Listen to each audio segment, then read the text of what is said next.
പണ്ട് ആരോ പറഞ്ഞിട്ടുണ്ട്, മോനെ ഞാൻ ഈ സ്റ്റോക്ക് ചെയ്യില്ല. കാരണം വിറ്റാലും സങ്കടം, വാങ്ങിയാലും സങ്കടം. കാരണം വിറ്റാൽ അത് കയറി പോകുന്ന കാണുമ്പോൾ സങ്കടപ്പെടും, വാങ്ങുമ്പോൾ അത് താഴെ പോകുമ്പോൾ സങ്കടപ്പെടും. Take stocks only and only if you are ready to travel with the company. Otherwise you invest in mutual funds. അപ്പോൾ എൻ്റെ കയ്യിൽ ഒരു 1 lakh rupees ഇൻവെസ്റ്റ് ചെയ്യാനുണ്ടെങ്കിൽ അത് എങ്ങനെ പ്ലാൻ ചെയ്യണം? Over the years, last 5 years, people have lost more than 2 lakh crore. ഈ കറക്റ്റായിട്ട് wave കണ്ടുപിടിച്ചിട്ട് എൻട്രി എക്സിറ്റ് ഒന്നും പ്രാക്ടിക്കലി ഇമ്പോസിബിൾ ആണ്. People who are created wealth എന്ന് പറയുന്ന മുഴുവൻ മ്യൂച്വൽ ഫണ്ടിലാണ്. 8th wonder എന്ന് പറയുന്നത് തന്നെയാണ് SIP, കോമ്പൗണ്ടിങ്. അപ്പോൾ അങ്ങനെ പെട്ടെന്ന് കാശുണ്ടാക്കാൻ വേണ്ടി കുറേ പരിപാടികളൊക്കെ ചെയ്തു. കുറേ പൈസ പോയി കഴിഞ്ഞപ്പോഴാണ് പഠിക്കാൻ തുടങ്ങി. ഇന്ന് 35 lakhs I lost 2003.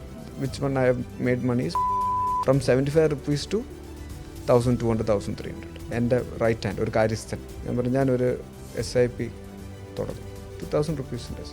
ഇന്ന് his portfolio is more than 25 lakhs. Now he is putting SIP of around 15,000. അതുകൊണ്ട് നമ്മൾ ഈ വലിയ യൂസുഫ് അലിക്കയുടെ സ്റ്റോറി ഒന്നും അല്ല പറയേണ്ടത്. യൂസുഫ് അലിക്കയുടെ സ്റ്റോറിയൊക്കെ വേറെ സ്റ്റോറിയാണ്.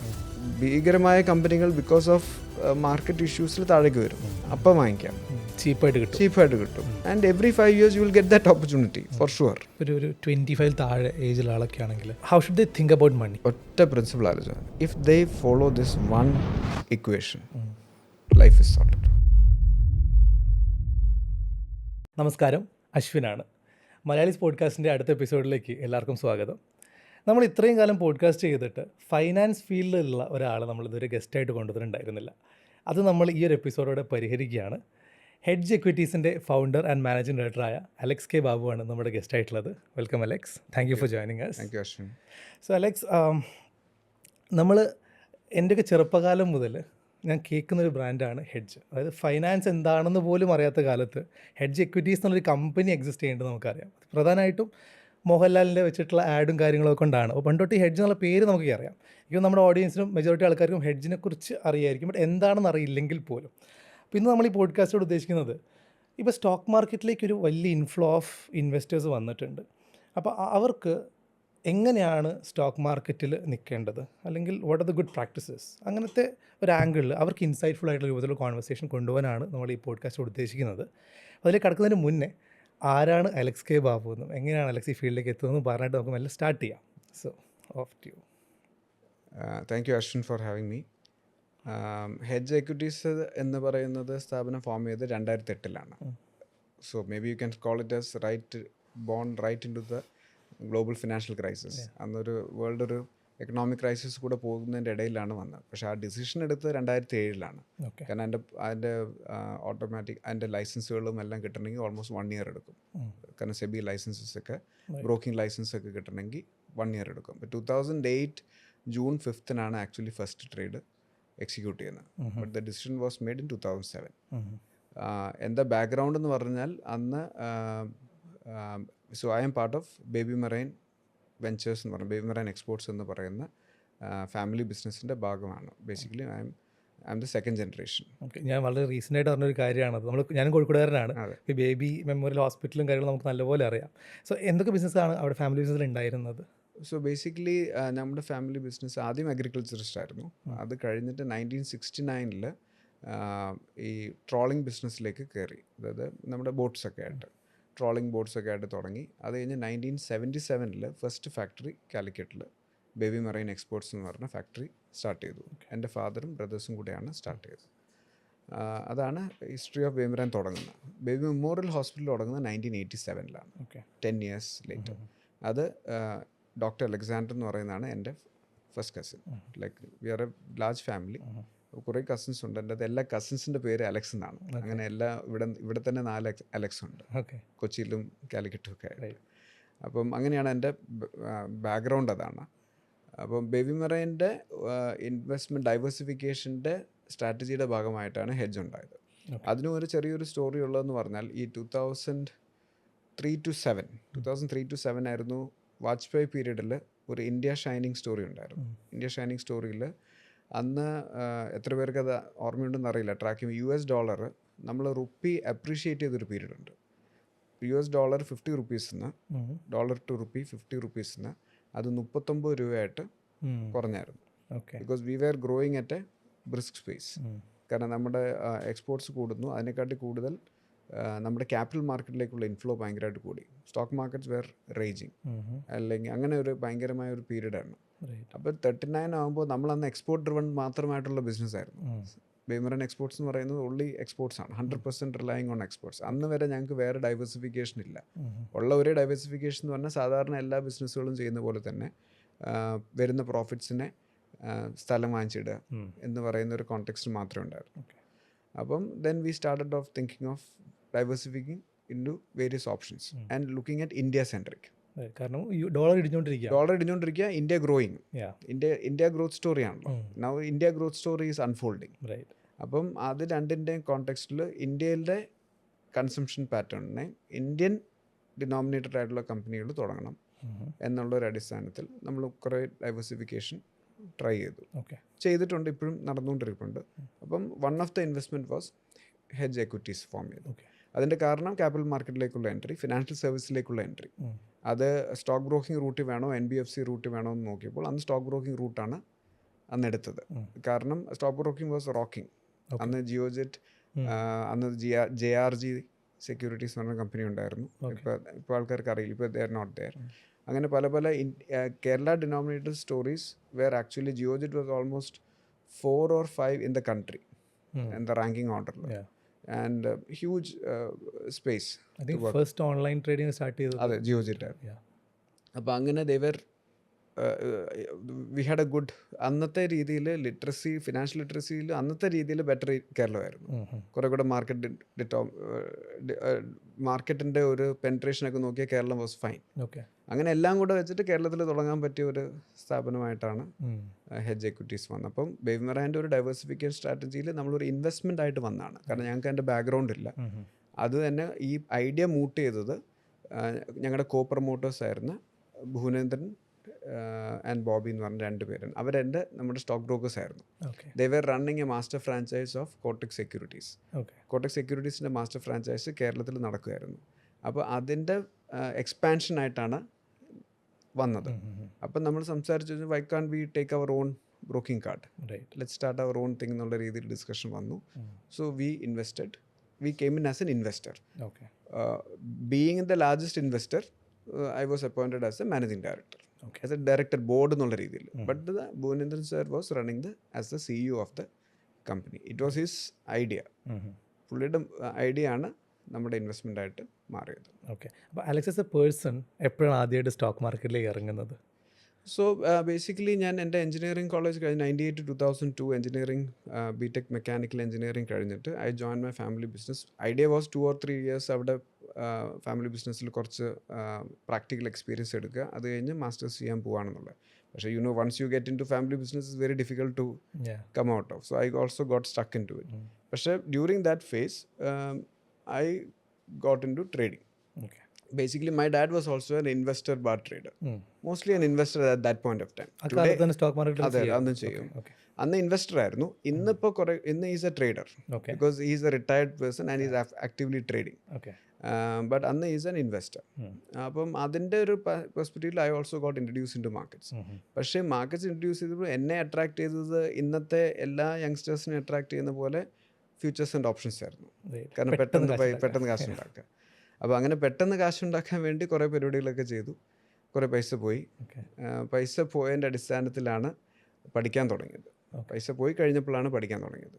സോ ടു ബി അത് ഡിസ്ക്ലോസ് ചെയ്യാവുന്ന കാര്യങ്ങളേ ഉള്ളൂ. അന്ന് 35 lakhs ഐ ലോസ്റ്റ് 2003. അപ്പോൾ അന്ന് huge money in the sense 2 aspects. One is I didn't start earning much. ഞാൻ വന്നിട്ടല്ലേ ഉള്ളൂ, ഫാമിലി ബിസിനസ്സിലേ വന്നിട്ടേ ഉള്ളൂ. ഞാൻ ഏൺ ചെയ്യുന്നതിന് മുന്നേ 35 ലക്ഷം രൂപ നഷ്ടപ്പെടുക എന്ന് പറയുന്നത് നമുക്കൊരു മനസ്സിനെ ഹേർട്ട് ചെയ്യുന്ന കാര്യമാണ്. അപ്പം സ്ലൈറ്റ്ലി ഒരു ഡിപ്രഷൻ പീരീഡ് കൂടെ ഒരു 2-3 months പോകേണ്ട വന്നു, എന്താ ചെയ്യേണ്ടതെന്നുള്ളത്. അപ്പം my dad was also cool. പക്ഷേ അദ്ദേഹം പറഞ്ഞ 2 കാര്യമേ ഉള്ളൂ, either you stay away from it or you learn the trade and don't commit the mistake again. ഒരേ മിസ്റ്റേക്ക് ചെയ്തു, വീണ്ടും ആ മിസ്റ്റേക്ക് രണ്ടാമത് ചെയ്യരുത്. വേറെ പുതിയ മിസ്റ്റേക്ക് ചെയ്തോ, പക്ഷെ ആ മിസ്റ്റേക്ക് ചെയ്തു. അങ്ങനെയാണ് പറഞ്ഞിട്ടുള്ളത്. അപ്പോൾ അതുകൊണ്ട് ഞാൻ രണ്ടാമത്തെ റൂട്ട് എടുത്തു, which is learning the trade. Learning the trade was tough also. കാരണം ഞാൻ മെക്കാനിക്കൽ എഞ്ചിനീയറിംഗ് ബാക്ക്ഗ്രൗണ്ട് വരുമ്പോൾ ബേസിക് ക്രെഡിറ്റ് ഡെബിറ്റ് പോലും അറിഞ്ഞുകൂടാ, ഈ ഫിനാൻഷ്യൽ മെട്രിക്സ് ഒന്നും അറിഞ്ഞുകൂടാ, പല ടെർമിനോളജീസ് അറിഞ്ഞുകൂടാ. ET ബിസിനസ് സ്റ്റാൻഡേർഡൊക്കെ നമ്മുടെ ഫിനാൻഷ്യൽ ഡെയിലീസൊക്കെ വായിക്കുമ്പോൾ എന്തോ അറബിക്ക് വായിക്കുന്ന പോലെയാണ് നമുക്ക് ഫീൽ ചെയ്തുകൊണ്ട്. ഒന്നും അറിയില്ലായിരുന്നു.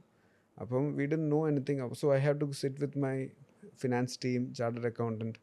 പിന്നെ അന്ന് ഖാൻ അക്കാഡമി ആയിരുന്നു അന്നത്തെ ഓൺലൈനിൽ ഏറ്റവും ആ പീരീഡിൽ 2003 ഖാൻ അക്കാഡമി വേറെ ആയിരുന്നു പ്ലാറ്റ്ഫോംസ് ഒന്നും ഇല്ല. പ്ലാറ്റ്ഫോം. അന്നത്തെ വലിയ പ്ലാറ്റ്ഫോം ഒന്നും ഇല്ല. അന്ന് Khan academy was the best platform to learn. അങ്ങനെ ഒരു രീതിയിൽ. അപ്പോൾ അതെല്ലാം കൂടെ ഒരു മിക്സിലാണ് ഞാൻ പഠിച്ചു തുടങ്ങിയത്. 2003 to 2006 I didn't do any trade. I was learning the subject. Okay. Learning the subject, taking certifications of അന്നത്തെ സെക്യൂരിറ്റീസ് മാർക്കറ്റിൻ്റെ കുറച്ച് സർട്ടിഫിക്കേഷൻസ് ഒക്കെ ഉണ്ട്. അങ്ങനെയൊക്കെ ചെയ്തു. അങ്ങനെ പഠിച്ചു. പിന്നെ 2006 ഐ സ്റ്റാർട്ടഡ് റീ എൻട്രി. അപ്പോൾ ആ സമയത്തും പേപ്പർ ട്രേഡിംഗാണ് ചെയ്തിരുന്നത്. ഓക്കെ. പേപ്പർ ട്രേഡിംഗ് എന്നല്ല, paper investment and paper trading. Right. So real money വെച്ചല്ലാതെ. റിയൽ മണി വെച്ചല്ലാണ്ട് ഓക്കെ. പഠിച്ചിട്ട്. അപ്പം എനിക്ക് തോന്നുന്നു ഇന്നത്തെ കാലത്ത് എല്ലാവരും വരുന്നൊരു ജേണിയാണിത്. ആദ്യമേ തന്നെ ഫ്യൂച്ചേഴ്സ് ആൻഡ് ഓപ്ഷൻസിലേക്ക് വരുന്നു. ബട്ട് ഫ്രം ദെയർ അവിടെ എങ്ങോട്ട് പോകണു എന്നുള്ളതാണ് അതിൽ ഏറ്റവും ഇമ്പോർട്ടൻറ്റ്. കാരണം പലരും ഒന്നെങ്കിലുള്ള ക്യാപിറ്റൽ മുഴുവൻ അതിലിട്ടിട്ട് കളയും. റൈറ്റ്. ഇപ്പം അലക്സിൻ്റെ കേസിൽ അച്ഛൻ was cool about it. Right. So അതുകൊണ്ട് അത് കുഴപ്പമില്ല. ബട്ട് ചിലർ ആ സ്വന്തം സിറ്റുവേഷൻ റിയലൈസ് ചെയ്യാതെ ഉള്ള കാശ് മുഴുവനായിട്ട് അതിലിട്ടിട്ട് പിന്നെ ട്രാപ്പ് ആവുന്ന സിറ്റുവേഷനൊക്കെ ഒരുപാട് ഉണ്ടാവുന്നുണ്ട്. റൈറ്റ്. ആൻഡ് അവിടെ നിന്ന് നമ്മൾ എങ്ങനെ ലേൺ ചെയ്ത് വരുന്നു. സോ ആ ഒരു ലേണിംഗ് എങ്ങനെയായിരുന്നു അലക്സിൻ്റെ പ്രൈമറിലി? ഇപ്പോൾ അത് ഒരുപാട് വർഷമെടുത്ത പ്രോസസ്സ് ആയിരിക്കും. റൈറ്റ്. ആ പ്രോസസ്സ് എങ്ങനെയായിരുന്നു? പക്ഷെ പ്രോസസ്സ് ബേസിക്കലി ആദ്യം I think you have to go from the very basic. എന്നെ സംബന്ധിച്ചോളം വളരെ ബേസിക് ആയിട്ട് പോകേണ്ടി വന്നു. ഞാൻ നേരത്തെ പറഞ്ഞില്ലേ, ക്രെഡിറ്റ് ഡെബിറ്റ് പോലും ഒരു ഫിനാൻഷ്യൽ ഒരു ബാലൻസ് ഷീറ്റ് വായിക്കാൻ പഠിക്കുന്നതാണ് ഏറ്റവും ഇമ്പോർട്ടൻറ്റ്. ബാലൻസ് ഷീറ്റ് വായിക്കാൻ പഠിക്കുക എന്ന് പറഞ്ഞാൽ ഒരു കമ്പനിയുടെ ബിസിനസ്സിലേക്കാണ് എൻ്റർ ചെയ്യുന്നത്. ഇന്നും ഞാൻ ഫോളോ ചെയ്യുന്ന, അന്ന് ഫോം ചെയ്ത ചില പ്രിൻസിപ്പിൾസിലാണ് ഇന്നും ഞാൻ ഫോളോ ചെയ്യുന്നത്. കാരണം there is fundamental analysis, technical analysis to understand any. Fundamental അനാലിസിസിൻ്റെ ബേസിക് വളരെ സിമ്പിളാണ്. Understand the business, understand the management, financial metrics, valuation. എല്ലാവരും ആദ്യം പോകുന്നത് ചിലപ്പോൾ ഫണ്ടമെൻ്റൽ അനാലിസിസ് മാത്രം നോക്കിയെടുക്കുന്ന ആൾക്കാർ ഇപ്പോൾ സ്ക്രീനറൊക്കെ നോക്കിയിട്ട് പെട്ടെന്ന് പി റേഷ്യോ മറ്റേത് നോക്കിയിട്ട് ചുമ്മാ കയറി ഇൻവെസ്റ്റ് ചെയ്യും. ബിസിനസ് എന്താണെന്ന് പോലും അറിഞ്ഞുകൂടാ. ഈ ബിസിനസ് എന്താണെന്ന് അറിയുന്നതിനെക്കുറിച്ചുള്ളതാണ് നമ്മുടെ 90% സമയം പോകേണ്ടത്. ബിസിനസ്സിനെ കുറിച്ച് ഡീകോഡ് ചെയ്യുക എന്നുള്ളതാണ്. പിന്നെ മാനേജ്മെൻറ്റിനെ നമ്മൾ വിലയിരുത്തണം. അവർ പറയുന്ന ഓരോ വാക്കുകളും ഓരോ സ്റ്റേറ്റ്മെൻറ്റും അത് അപ്ഹോൾഡ് ചെയ്യുന്ന ആൾക്കാരാണോ, അവരതിൽ ജീവിക്കുന്ന ആൾക്കാരാണോ എന്നൊക്കെ നോക്കുന്ന കാര്യങ്ങളുണ്ട്. അതാണ് മാനേജ്മെൻറ്റ്. പിന്നെ തേർഡ് ഫിനാൻഷ്യൽസ്, ഫോർത്ത് വാല്യുവേഷൻ. അപ്പോൾ ഈ ഫിനാൻഷ്യൽസ് വാല്യുവേഷനിലൊക്കെയാണ് നമ്മുടെ അല്ലാത്ത പഠിത്തം വരുന്നത്. അവിടെയാണ് ബെഞ്ചമിൻ ഗ്രഹാമിൻ്റെ ഇൻ്റലിജൻറ്റ് ഇൻവെസ്റ്റേഴ്സും അങ്ങനെ പല പല ബുക്കുകളാണ്. കുറേ സെൽഫ് സ്റ്റഡി ആയിരുന്നു. അതേസമയം ഹെൽപ്പ് ചെയ്യാൻ ആൾക്കാരും ഉണ്ട്. ഈ ഡൗട്ട് വരുമ്പോഴാണല്ലോ ചോദിക്കുന്നത്. ഡൗട്ട് വരും. അല്ലാണ്ട് ഇങ്ങോട്ട് തത്ത പറയുന്ന പോലെ പഠിപ്പിക്കുന്ന പരിപാടി അല്ല ചെയ്തത്. സെൽഫ് സ്റ്റഡിയുടെ കൂടെ പഠിക്കാൻ പോകും. അപ്പോൾ വളരെ ഫണ്ടമെൻ്റൽ അണ്ടർസ്റ്റാൻഡിങ്ങോട് കൂടെയാണ് ഇത് പോയത്. വളരെ ബേസിക് ആയിട്ടുള്ള അണ്ടർസ്റ്റാൻഡിങ് കൂടെ ആ ബേസ് വളരെ സ്ട്രോങ് ആയിരുന്നു എന്നാണ് എനിക്ക് തോന്നുന്നത്. അതാണ് ഏറ്റവും ഇമ്പോർട്ടൻറ്റ്. അത് വൺ പാർട്ട്. രണ്ടാമത്തെ പാർട്ട് വാസ് ട്രേഡിങ്. കാരണം trading I got interested because of Rakesh Jhunjhunwala. കാരണം അല്ലാണ്ട് നമ്മൾ തുടങ്ങുമ്പോൾ എപ്പോഴും ഈ ഒരു ജേണി തുടങ്ങുമ്പോൾ എപ്പോഴും നമ്മൾ അട്രാക്ട് ചെയ്യുന്നത് വാറൻ ബുഫയാണ്. വാറൻ ബുഫയാണ് അട്രാക്ട് ചെയ്യുന്നത്. പക്ഷേ പിന്നെ എനിക്ക് രാകേഷ് ജുൻജുൻവാലയുടെ ഇതിനോടാണ് എനിക്ക് ഭയങ്കരമായിട്ട് അട്രാക്ഷൻ വന്നത്. കാരണം അദ്ദേഹത്തിന് എപ്പോഴും 2 പോർട്ട്ഫോളിയോ ഉണ്ടായിരുന്നു. ട്രേഡിംഗ് പോർട്ട്ഫോളിയോ ഉണ്ടായിരുന്നു, ഇൻവെസ്റ്റ്മെൻറ്റ് പോർട്ട്ഫോളിയോ ഉണ്ട്. അത് രണ്ടാണ്, സെപ്പറേറ്റ് ആണ്. ആ ട്രേഡിംഗ് പോർട്ട്ഫോളിയോയിൽ ഹി ലുക്ക്ഡ് അറ്റ് ചാർട്ട്സും പിന്നെ മൊമെൻറ്റവും ന്യൂസും പല ഇവൻറ്റ് ബേസ്ഡും അങ്ങനെ പല പല കാര്യങ്ങളും നോക്കിയിട്ടാണ് അദ്ദേഹം ചെയ്തുകൊണ്ടിരുന്നത്. അപ്പോൾ അതും ഭയങ്കര ഇൻട്രസ്റ്റിംഗ് ആയിട്ട് തോന്നി. അങ്ങനെ ടെക്നിക്കൽ അനാലിസിസിൻ്റെ ഭയങ്കര ഡീപ്പായിട്ടൊന്നും അല്ലെങ്കിലും അറ്റ്ലീസ്റ്റ് പ്രൈസ് മൂവ്മെൻറ്റ്സിനെ ട്രാക്ക് ചെയ്യുമ്പോൾ ഹേർഡ് മെൻറ്റാലിറ്റി എവിടെയാണെന്നും എന്നുള്ളത് അറിയാൻ പറ്റും. അപ്പം ഞാൻ എങ്ങനെയാണ് അത് മിക്സ് ചെയ്തതെന്ന് പറയുന്ന ഒരു സ്റ്റോക്ക് സെലക്ട് ചെയ്യുമ്പോൾ, ഒരു സെക്യൂരിറ്റി സെലക്ട് ചെയ്യുമ്പോൾ അതിൻ്റെ ഫണ്ടമെൻറ്റൽസ് പഠിച്ചു കഴിഞ്ഞാൽ പിന്നെ ചാർട്ട് നോക്കിയിട്ടാണ് എൻട്രിയും എക്സിറ്റും ഡിസൈഡ് ചെയ്യുന്നത്. അല്ലാണ്ട് ഇതിനെക്കുറിച്ച് അറിയാണ്ട മറ്റേത് ചെയ്യുകയും 2 സെപ്പറേറ്റ് ആയിട്ട് വെക്കുകയല്ല. അങ്ങനെ ഒരു കോമ്പിനേഷനിലാണ് അത് ചെയ്തുകൊണ്ടിരുന്നത്. അന്ന് സ്റ്റോക്സ് മാത്രമേ ചെയ്തുകൊണ്ടിരുന്നത്. പിന്നെ ഫ്യൂച്ചേഴ്സ് ആൻഡ് ഓപ്ഷൻസിൽ പിന്നെ വേറെ പുതിയ പുതിയ ഫോർമാറ്റ്സ് പഠിച്ചതിന് ശേഷം I got into options also. But options made a point that I don't do any uncovered position. That means only covered strategies മാത്രമേ ചെയ്യുള്ളൂ. So the risk is limited and also defined ആണ്. ഈ നമ്മൾ പെട്ടെന്നുള്ള heist actions എടുക്കണ്ട, ഇതിലേക്ക് പോകണ്ട, അങ്ങനെയുള്ള ബേസിക് പ്രിൻസിപ്പിൾസ് ആണ് സെറ്റ് ചെയ്തത്. ഡിസിപ്ലിൻസ് സെറ്റ് ചെയ്ത് കഴിഞ്ഞാൽ നമുക്ക് we can sleep tight. Then ഒരു ട്രേഡിൽ എൻ്റർ ചെയ്യുന്നതിന് മുന്നേ you have to define your risk define ചെയ്ത് കഴിഞ്ഞിട്ട് ട്രേഡ് എൻ്റർ ചെയ്യുന്നതെങ്കിൽ then it's fine, no? Whether you are position sizing ഒക്കെ അതനുസരിച്ച് പൊസിഷൻ സൈസിങ്ങും എല്ലാം വെദർ ഇൻവെസ്റ്റ്മെന്റ് ആണെങ്കിലും ട്രേഡിംഗ് ആണെങ്കിലും രണ്ടിനും റിസ്ക് ഡിഫൈൻ ചെയ്ത് കഴിഞ്ഞാൽ then you can sleep tight. അപ്പോൾ അതാണ് എപ്പോഴും പോളിസി ആയിട്ട് പിന്നെ ഫ്രെയിം ചെയ്തത്. അപ്പോൾ 2006 വരെ അതിൻ്റെ ഒരു ലേണിംഗ് ആയിരുന്നു. പഠിക്കുക, പിന്നെ ഡിസിപ്ലിൻസ് സെറ്റ് ചെയ്യുക. ഓക്കെ. ക്യാപിറ്റൽ ഡിസിപ്ലിൻ സെറ്റ് ചെയ്യുക, ട്രേഡ് ഡിസിപ്ലിൻ സെറ്റ് ചെയ്യുക, ആ ഇൻവെസ്റ്റ്മെൻറ്റ് ഡിസിപ്ലിൻ സെറ്റ് ചെയ്യുക. ഈ ഡിസിപ്ലിൻ സെറ്റ് ചെയ്തിട്ട് പിന്നെ വി എൻറ്റേർഡ്. അവിടെ നിന്ന് അതിനുശേഷം I didn't have any, even during financial crisis also, or ഇനി പല പല സൈക്കിൾസ് കണ്ടിട്ടുണ്ട്. അപ്പോൾ ആ സൈക്കിൾസിലൊന്നും I was not losing money. Okay. Maybe gaining money കുറച്ച് കുറവായിരിക്കും, right. But I never lost money. Okay. അപ്പോൾ ഈ ഹെഡ്ജിൻ്റെ സ്റ്റാർട്ടിങ് സ്റ്റേജ് മുതൽ ബിസിനസ് മോഡൽ എങ്ങനെയായിരുന്നു? ആസ് എൻ ആദ്യമേ ഈ ഇപ്പം വെൽത്ത് മാനേജ്മെൻ്റ് ആണല്ലോ പ്രൈമറി. ഇനീഷ്യൽ ഡേയ്സിൽ എങ്ങനെയായിരുന്നു? Initial days we started as a broker. Okay. നേരത്തെ അശ്വിൻ ചോദിച്ച ചോദ്യമുണ്ട്, ഒരു എങ്ങനെ മാർക്കറ്റിംഗ് സ്ട്രാറ്റജി. അന്ന് തന്നെ മാർക്കറ്റിംഗ്, അന്ന് ഈ ആക്ച്വലി ബ്രോക്കേഴ്സ് ഒന്നും ആരും മാർക്കറ്റ് ചെയ്യാറില്ല. റൈറ്റ്. ബ്രോക്കേഴ്സ് അല്ല, ഒരു ഫിനാൻഷ്യൽ ഇൻസ്റ്റിറ്റ്യൂഷനും മാർക്കറ്റ് ചെയ്യാറില്ല. അന്ന് എഗെയിൻ നമ്മുടെ സിഇഒയുടെ ക്രെഡിറ്റിലാണ്, അദ്ദേഹത്തിൻ്റെ നിർബന്ധമായിരുന്നു മാർക്കറ്റ് ചെയ്യണം. And obviously Mohanlal as a brand ambassador, because Mohanlal is actually like our my father's closest friend. Okay. അപ്പോൾ അങ്ങനെയുള്ളൊരു ബന്ധത്തിലാണ്. അല്ലെങ്കിൽ അല്ലാണ്ട് ഒരു നമ്മളൊരു ഇപ്പോഴത്തെ രീതിയിൽ നിന്നൊരു ബ്രാൻഡ് അംബാസിഡർ എന്നുള്ള കോണ്ടെക്സ്റ്റിലല്ല. So he has a small sweat equity in the company. But otherwise he comes in like a we call him like a എൻ്റെ ഒരു അങ്കിളിനെ പോലെയാണ്. സോ അങ്ങനെയാണ്, മൈ ഫാദേഴ്സ് ബ്രദർ പോലെയാണ്. സോ ഇറ്റ്സ് ലൈക്ക് ദാറ്റ്, ആ റിലേഷൻഷിപ്പാണ്. അപ്പോൾ അതിൻ്റെ രീതിയിലാണ് അദ്ദേഹം വന്ന് ചെയ്യുന്നത്. അന്ന് ഞങ്ങൾ ഉപയോഗിച്ച വാക്കാണ് ഇന്നത്തെ ചെറിയ നിക്ഷേപം നാളത്തെ വലിയ സമ്പത്ത് എന്ന് പറഞ്ഞ ഒരു ചെറിയൊരു ലൈനാണ്. അന്ന് ആ ചെറിയ ചെറിയ ഇൻവെസ്റ്റ്മെൻറ്റ്സിനെ പ്രൊമോട്ട് ചെയ്യുക. Even though we were a broker, ഇതായിരുന്നു നമ്മുടെ marketing line. But having said that, അന്നത്തെ സ്റ്റോറിയിൽ നിന്ന് ഇവിടുത്തെ സ്റ്റോറി വരാൻ കാരണം തന്നെ ഈ ബ്രോക്കിംഗ് എന്ന് പറയുന്ന ഒരു റവന്യൂ സ്ട്രീം ആകുമ്പോൾ ബൈ ഡിഫോൾട്ട് നമ്മൾ ഈ പറയുന്ന ലൈനിനോട് നമുക്ക് ആക്ച്വലി നീതി പുലർത്താൻ പറ്റില്ല. നമ്മുടെ ജോലി എന്താണ്? ആക്ച്വലി നമുക്ക് റവന്യൂ കിട്ടുന്നത് എങ്ങനെയാണ്? ട്രാൻസാക്ഷൻ. കാരണം ഒരാൾ വാങ്ങിക്കഴിഞ്ഞാൽ അതിൻ്റെ ഒരു 5% 10% ഗ്രോ ചെയ്യുമ്പോൾ തന്നെ നമ്മൾ വിൽക്കാൻ പറയും, അല്ലെങ്കിൽ നമ്മൾ വിൽക്കാൻ റെക്കമെൻഡ് ചെയ്യും, അല്ലെങ്കിൽ അവരും വിൽക്കാൻ പറയും. അപ്പോൾ നമ്മൾ അതിനെ ആക്സെപ്റ്റ് ചെയ്യും. U understood? അപ്പം ഗ്രോത്ത് ഒരിക്കലും ഉണ്ടാവുന്നില്ല. ഈ കോമ്പൗണ്ടിങ് എഫക്റ്റ് ഒന്നും എവിടെയും വരത്തില്ല. ഒരു വെൽത്ത് എന്ന് പറയുന്ന ഒരു പ്ലാറ്റ്ഫോമിൽ പോകുമ്പോൾ നമ്മൾ അതിനെക്കുറിച്ച് ചിന്തിക്കുന്നേ ഇല്ല. നമ്മൾ അവിടെ എന്താ ചിന്തിക്കുന്നത്? കോമ്പൗണ്ടിങ് ആണ് ചിന്തിക്കുന്നത്. മാക്സിമം വെൽത്ത് ക്രിയേറ്റ് ചെയ്യുക. കോമ്പൗണ്ടിങ് എന്ന് പറഞ്ഞ കോൺസെപ്റ്റിലേക്കാണ് പോകുന്നത്. അവിടെ നമ്മൾ പ്രോഡക്ട്സിലേക്കാണ് ചിന്തിക്കുന്നത്. അവിടെ നമ്മൾ consistent revenue, small revenue, consistent revenue. Transaction എന്ന് പറയുന്നത് ടക്ക് ടക്ക് ടക്ക് എന്ന് പറയുന്ന റവന്യൂ ആണ്. അപ്പം ഇതൊരു ഡിഫറൻസ്. നമ്മൾ ഈ കോൺഫ്ലിക്റ്റ് ഓഫ് ഇൻട്രസ്റ്റ് വന്നപ്പോഴാണ് we changed our model. We surrendered the broking license and then we changed our model to wealth management. അങ്ങനെയാണ് ഓവർ ദ ഇയേഴ്സ് വന്ന ഷേപ്പ് അപ്പ് ചെയ്ത് ഈ ഹെഡ്ജ് എക്വിറ്റീസിൻ്റെ ജേർണി ഉണ്ടായിരിക്കുന്നത്. റൈറ്റ്. അപ്പോൾ കറൻ്റ്ലി വെൽത്തിലാണ് primarily focus. From 2019 we are into wealth. ശരി. അപ്പോൾ അതിൻ്റെ ഡീറ്റെയിൽസ് നമുക്ക് മുന്നോട്ട് പോകുമ്പോൾ സംസാരിക്കാം. ബട്ട് അതിന് മുന്നേ എനിക്ക് സംസാരിക്കാൻ ആഗ്രഹമുള്ളൊരു കാര്യമാണ് ഈ മാർക്കറ്റ്. ഇപ്പം റീസെൻ്റ്ലി നോക്കുകയാണെങ്കിൽ നിഫ്റ്റി ഒരു പീക്കിലെത്തി, അവിടുന്ന് അറൗണ്ട് ഒരു 15-20% അടുത്തുനിന്ന് ഇടിഞ്ഞു, പിന്നെ ഒന്ന് കയറി, വീണ്ടും ആ ഒരു ഫേസിലാണ് പോയിക്കൊണ്ടിരിക്കുന്നത്. ഇപ്പോൾ റീസെൻ്റ്ലി മാർക്കറ്റിലേക്ക് വന്ന ആളുകൾ അങ്ങനത്തെ ഒരു വലിയ ഫോളൊന്നും കാണാത്ത ആളുകളായിരിക്കും. ഇപ്പോൾ ഒരു ബെയർ മാർക്കറ്റൊന്നും കണ്ടിട്ടേ ഉണ്ടാവില്ല. ഒരു പക്ഷേ 2020 അതും ബെയർ മാർക്കറ്റ് എന്ന് പറഞ്ഞുകൂടാ, ഒരു 30% ഫോളോ, 35% ഫോളോ വന്നു, ഉടനെ തന്നെ മാർക്കറ്റ് റിക്കവർ ചെയ്ത് വന്നു. ബട്ട് ലോങ് സ്റ്റാൻഡിങ് ആയിട്ടുള്ള ബെയർ മാർക്കറ്റ്സ് എന്ന് പറയുന്നത് it's A completely different story.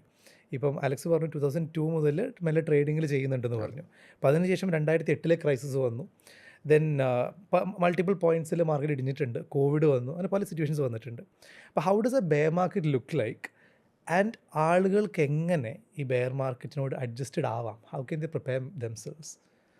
ഏറ്റവും ടഫ് മാർക്കറ്റ് എവിടെയാണ്? It's not bear market, it is like a no trade market ഉണ്ട്. Sideways, very sideways, ഒരു വെരി കോൺസ്റ്റിപ്പേറ്റഡ് മാർക്കറ്റ് എന്ന് വേണമെങ്കിൽ പറയാം. ഒരു consolidation phase, that is the toughest space for any one. ഒരു investor ആണെങ്കിലും ഒരു ട്രേഡർ ആണെങ്കിലും അവരുടെ പേഷ്യൻസ് ഏറ്റവും കൂടുതൽ ലൂസ് ചെയ്യുന്ന സ്ഥലമാണ് ഇത്. ബെയർ മാർക്കറ്റ് എന്ന് പറഞ്ഞാൽ you are going down, okay, ഇങ്ങോട്ടാണ് പോകുന്നത്. ബുൾ മാർക്കറ്റ് എന്ന് പറഞ്ഞാൽ മുകളിലേക്ക് പോകുന്നു. ഈ ഫേസാണ് ഏറ്റവും ടഫസ്റ്റ് ഫേസ്. ഈ ബെയർ മാർക്കറ്റ് എന്ന് പറഞ്ഞാൽ ഷാർപ്പ് ബെയർ മാർക്കറ്റ്സ് ആണെങ്കിൽ ഒരിക്കലും അധികം സമയം നിൽക്കില്ല, പെട്ടെന്ന് റിക്കവറി വരും. ഫോർ എക്സാമ്പിൾ 2008 ക്രൈസിസ്, ഇപ്പം കോവിഡ് 2020 വന്ന ഷാർപ്പ് ഡ്രോപ്പ്, ആ ഡ്രോപ്പൊക്കെ വിതിൻ 2-3 months or 6 months തന്നെ ഫുൾ റിക്കവർ ആവും. Sharp drop. ഈ പറയുന്ന bearish phase or consultation phase എന്ന് പറയുന്നതാണ് ഏറ്റവും toughest market. We don't know what to do. അപ്പം അശ്വിൻ പറഞ്ഞത് ശരിയാണ്. ഈ ഒരു ഫേസിൽ ആക്ച്വലി ഇതെല്ലാം ഈ മാർക്കറ്റിൻ്റെ ഹ്യൂജ് എക്സ്പൊണൻഷ്യൽ എക്സ്പാൻഷൻ വന്ന പീരീഡാണ് 2020-21. അതായത് കോവിഡിന് ശേഷം, കോവിഡിൻ്റെ കൂടെ ഇവരെല്ലാവരും വീട്ടിലിരുന്നപ്പോൾ തുടങ്ങിയ ഒരു ഹോബിയാണ് ഇത്. ആക്ച്വലി സ്റ്റോക്ക് മാർക്കറ്റിൽ ഡിമാറ്റ് അക്കൗണ്ട് ഓപ്പൺ ചെയ്തു. അന്ന് hats off to Zerodha, Grow kind of companies who actually did that. Democratize ചെയ്തു ഈ the whole ഈ സ്റ്റോക്ക് മാർക്കറ്റിൻ്റെ ആക്സസിബിലിറ്റി ഡെമോക്രറ്റൈസ് ചെയ്തു. ആർക്കും ഫോൺ ഉണ്ടെങ്കിൽ ചെയ്യാന്ന് പറഞ്ഞു. ഇതാണ് ആക്ച്വലി സംഭവിച്ചത്. ടു എ സർട്ടൻ എക്സ്റ്റെൻറ്റ് ഞാൻ നേരത്തെ പറഞ്ഞ ബ്രോക്കിംഗ് ഞങ്ങൾ സ്റ്റോപ്പ് ചെയ്യാനുള്ള ഒരു കാരണം അവർ തന്നെയാണ്. കാരണം പഴയ മോഡലൊക്കെ ബ്രേക്ക് ചെയ്തു.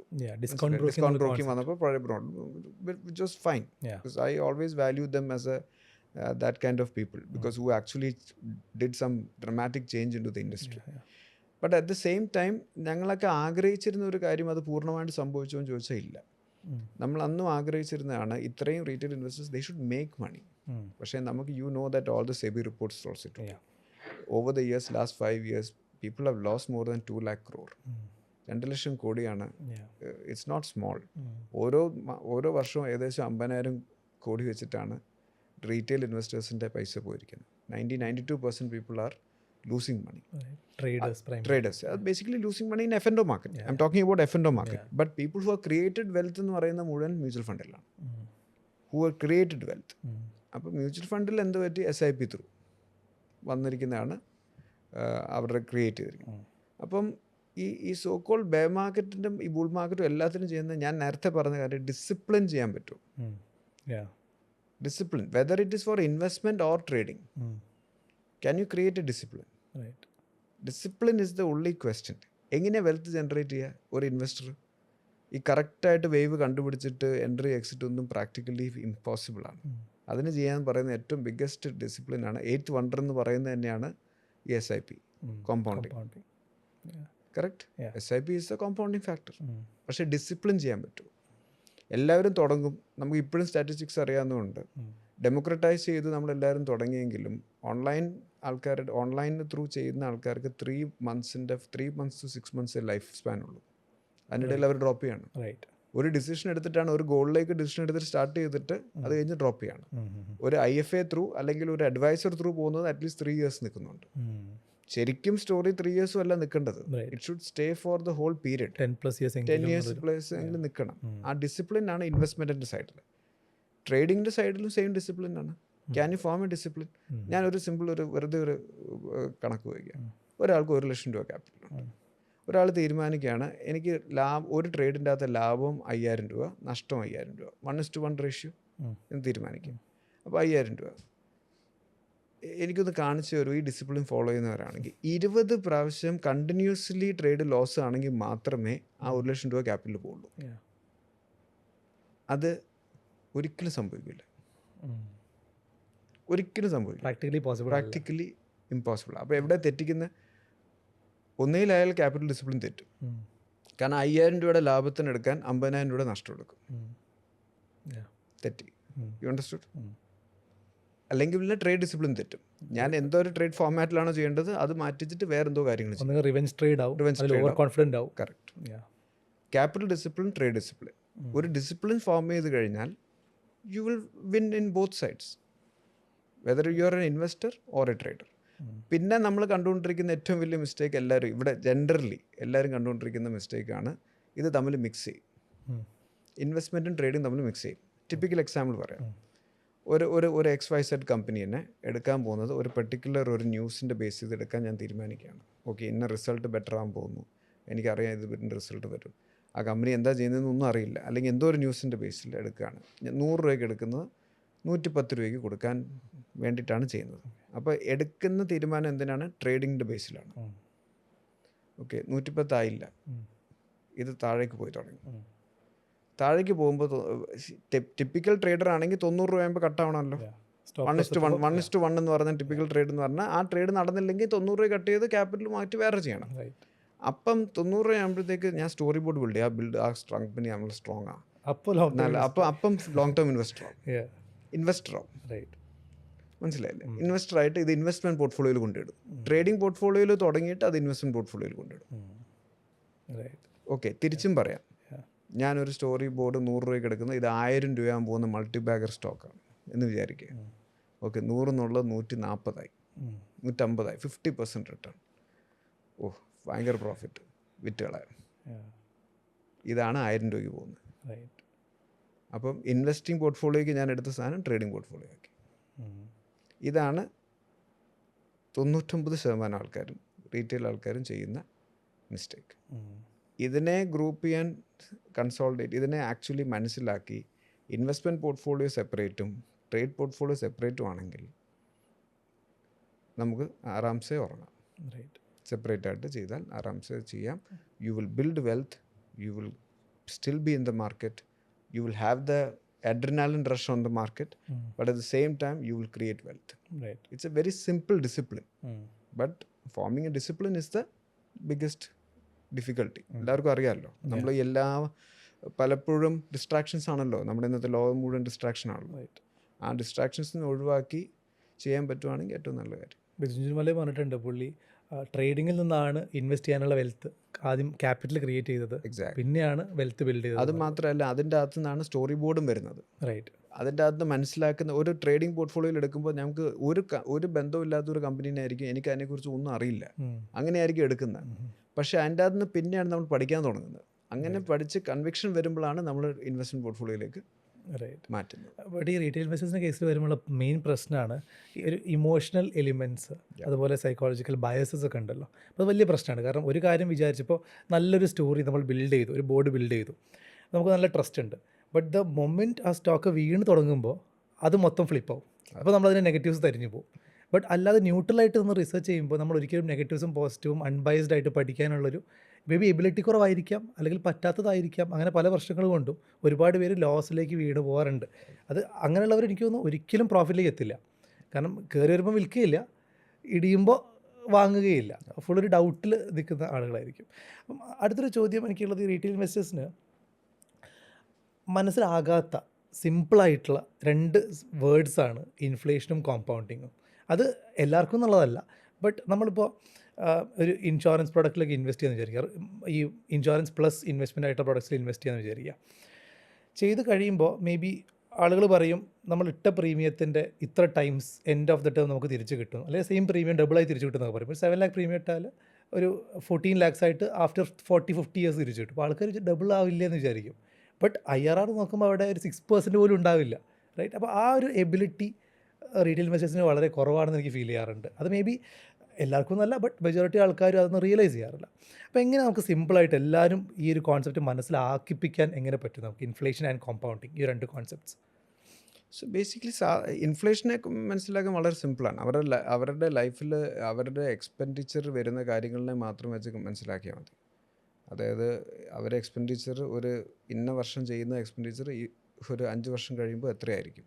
ഇപ്പം ഏറ്റവും കൂടുതൽ ഇൻഫ്ലേഷണറി ആയിട്ട് പോകുന്നതാണ് എഡ്യൂക്കേഷണൽ എക്സ്പെൻസസും ഹോസ്പിറ്റൽ എക്സ്പെൻസസും. ഇത് രണ്ടുമാണ്, ഹെൽത്ത് കെയറും എഡ്യൂക്കേഷനുമാണ് ഏറ്റവും ഇൻഫ്ലേഷണറി ആയിട്ട് ഇന്ന് നമ്മുടെ നാട്ടിൽ പോയിക്കൊണ്ടിരിക്കുന്നത്. നമ്മളെപ്പോഴും ചായയും ഇതിൻ്റെയൊക്കെ പറയുന്നു, അത് I have A difference of opinion. കാരണം അതിലൊക്കെ വേറെ ട്രേഡ് പോളിസീസും കാര്യങ്ങളും വരുമ്പോൾ ചിലപ്പോൾ അതിനെക്കാട്ടി വില കുറയാം, മനസ്സിലല്ലേ? അത് പ്രൊഡക്ട്സിൻ്റെ രീതിയിൽ. പക്ഷേ ചില കാര്യങ്ങൾ അങ്ങനെ പറ്റില്ല, എല്ലാം ഇൻഫ്ലേഷണറി. അത് നമ്മൾ ലോജിക്കലി മനസ്സിലാക്കിയിട്ട് വേണം, അവരുടെ എക്സാമ്പിൾസ് വെച്ചിട്ട് വേണം ഇൻഫ്ലേഷൻ എന്താണെന്ന് പറഞ്ഞു കൊടുക്കാൻ. അല്ല ജനറലി അങ്ങനെ പറയരുത്, you should not say that. കാരണം ടെക്നോളജിക്കൽ അഡ്വാൻസ്മെൻറ്റ്സ് വരുമ്പോൾ ചിലപ്പോൾ പണ്ടത്തേനെക്കാട്ടി വില കുറഞ്ഞിരിക്കും പല കാര്യങ്ങളും മാനുഫാക്ചറിങ്ങിൻ്റെ രീതിയിൽ. അപ്പോൾ ഇൻഫ്ലേഷൻ എന്ന് പറയുന്നത് നമ്മുടെ ജനറൽ ലിവിങ് എക്സ്പെൻസസ് കൂടുന്നതിനെ കുറിച്ച് ധാരണ ഉണ്ടാകുമ്പോഴാണ് ഇൻഫ്ലേഷനെ കുറിച്ചുള്ള ഒരു ധാരണ ആൾക്കാർക്ക് മനസ്സിലാവുന്നത്.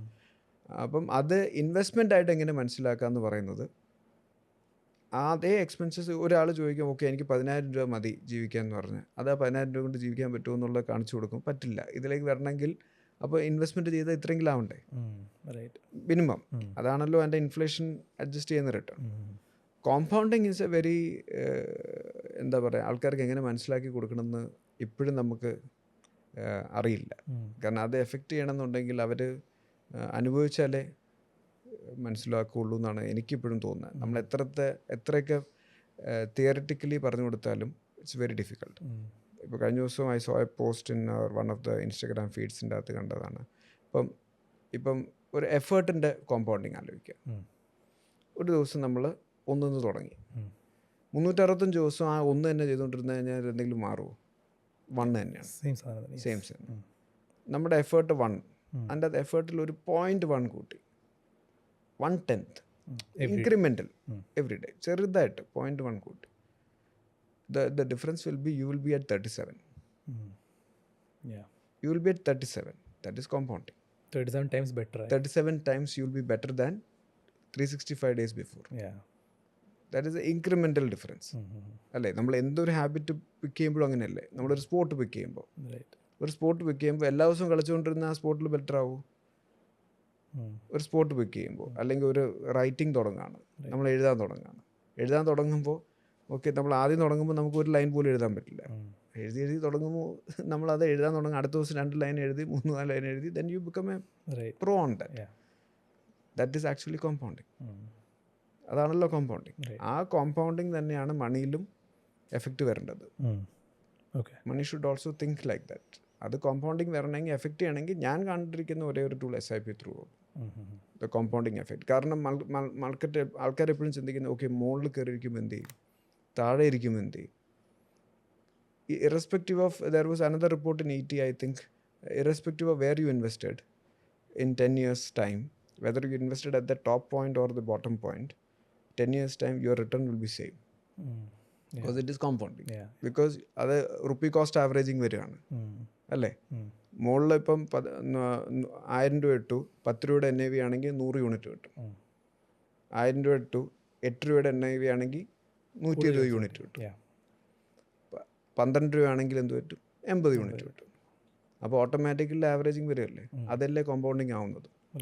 അപ്പോൾ ഇതിൻ്റെ എഫക്റ്റ് അറിയണമെങ്കിൽ SIP is the only method എന്നാണ് എനിക്ക് മനസ്സിലാകുന്നത്. അല്ലെങ്കിൽ കോമ്പൗണ്ടിങ്ങിൻ്റെ കോൺസെപ്റ്റ് പഠിക്കണമെങ്കിൽ ഈ നമ്മൾക്ക് റിയൽ ലൈഫ് എക്സ്പീരിയൻസ് വെച്ചിട്ടുള്ള എന്തെങ്കിലും കാര്യങ്ങൾ പറഞ്ഞു കൊടുക്കണം. നമുക്ക് അലക്സിൻ്റെ എക്സ്പീരിയൻസ് നമുക്ക് എന്തെങ്കിലും അങ്ങനെ പറയാൻ പറ്റുമോ? അതായത് അലക്സിന് ഇപ്പോൾ ഒരുപാട് നാളത്തെ ഇൻവെസ്റ്റ്മെൻറ്റ് എക്സ്പീരിയൻസ് ഉണ്ട്. മേ ബി നമ്മളിപ്പോൾ ഇൻവെസ്റ്റിങ്ങിന് ഒരാൾക്കോട് പറയുമ്പം പോലും അവർക്കുള്ള സംശയം, നമ്മൾ ഈ 10-20 വർഷം ഇൻവെസ്റ്റ് ഒക്കെ ചെയ്യാം, ബട്ട് ഇതെല്ലാം കഴിഞ്ഞ് നമുക്ക് ആക്ച്വൽ റിട്ടേൺസ് കിട്ടുമെന്ന് എന്താണ് ഉറപ്പ് എന്നുള്ള ചോദ്യങ്ങൾ ആളുകളിൽ നിന്ന് ചോദിക്കാറുണ്ട്. Which is very valid. കാരണം അത് പിക്ചർ ചെയ്ത് കൊടുക്കാനുള്ളൊരു ബുദ്ധിമുട്ടുണ്ടല്ലോ. മേ ബി അലക്സിൻ്റെ എക്സ്പീരിയൻസിൽ നിന്ന് may be one of your best investment decisions, അത് എത്രത്തോളം റിവാർഡ്സ് തന്നിട്ടുണ്ട് എന്നുള്ള രൂപത്തിൽ ഒരു എക്സാമ്പിൾ നമുക്ക് പറയാൻ പറ്റുമോ? സോ അശ്വിൻ, എനിക്ക് എൻ്റെ ഇൻവെസ്റ്റ്മെൻറ്റ് ബിഹേവിയർ ഞാൻ നേരത്തെ പറഞ്ഞ പോലെ SIP. It's very clear. ആ SIP ഡയറക്റ്റ് ചെയ്തിരിക്കുന്നത് തന്നെ എൻ്റെ ഫാമിലിയുടെ നോമിനേഷൻസിലാണ്. പിള്ളേരുടെ പേരിൽ, ഓരോ പിള്ളേരും, എനിക്ക് 3 പിള്ളേരാണ്, ഓരോ പിള്ളേർ തുടങ്ങുമ്പോൾ SIPയുടെ നമ്പർ കൂട്ടും. അതങ്ങനെയാണ് ചെയ്തുകൊണ്ടിരുന്നത്. That is one concept. അപ്പോൾ that is a compounding for me. മാർക്കറ്റിൻ്റെ രീതിയിൽ I am very active on both investment and trading.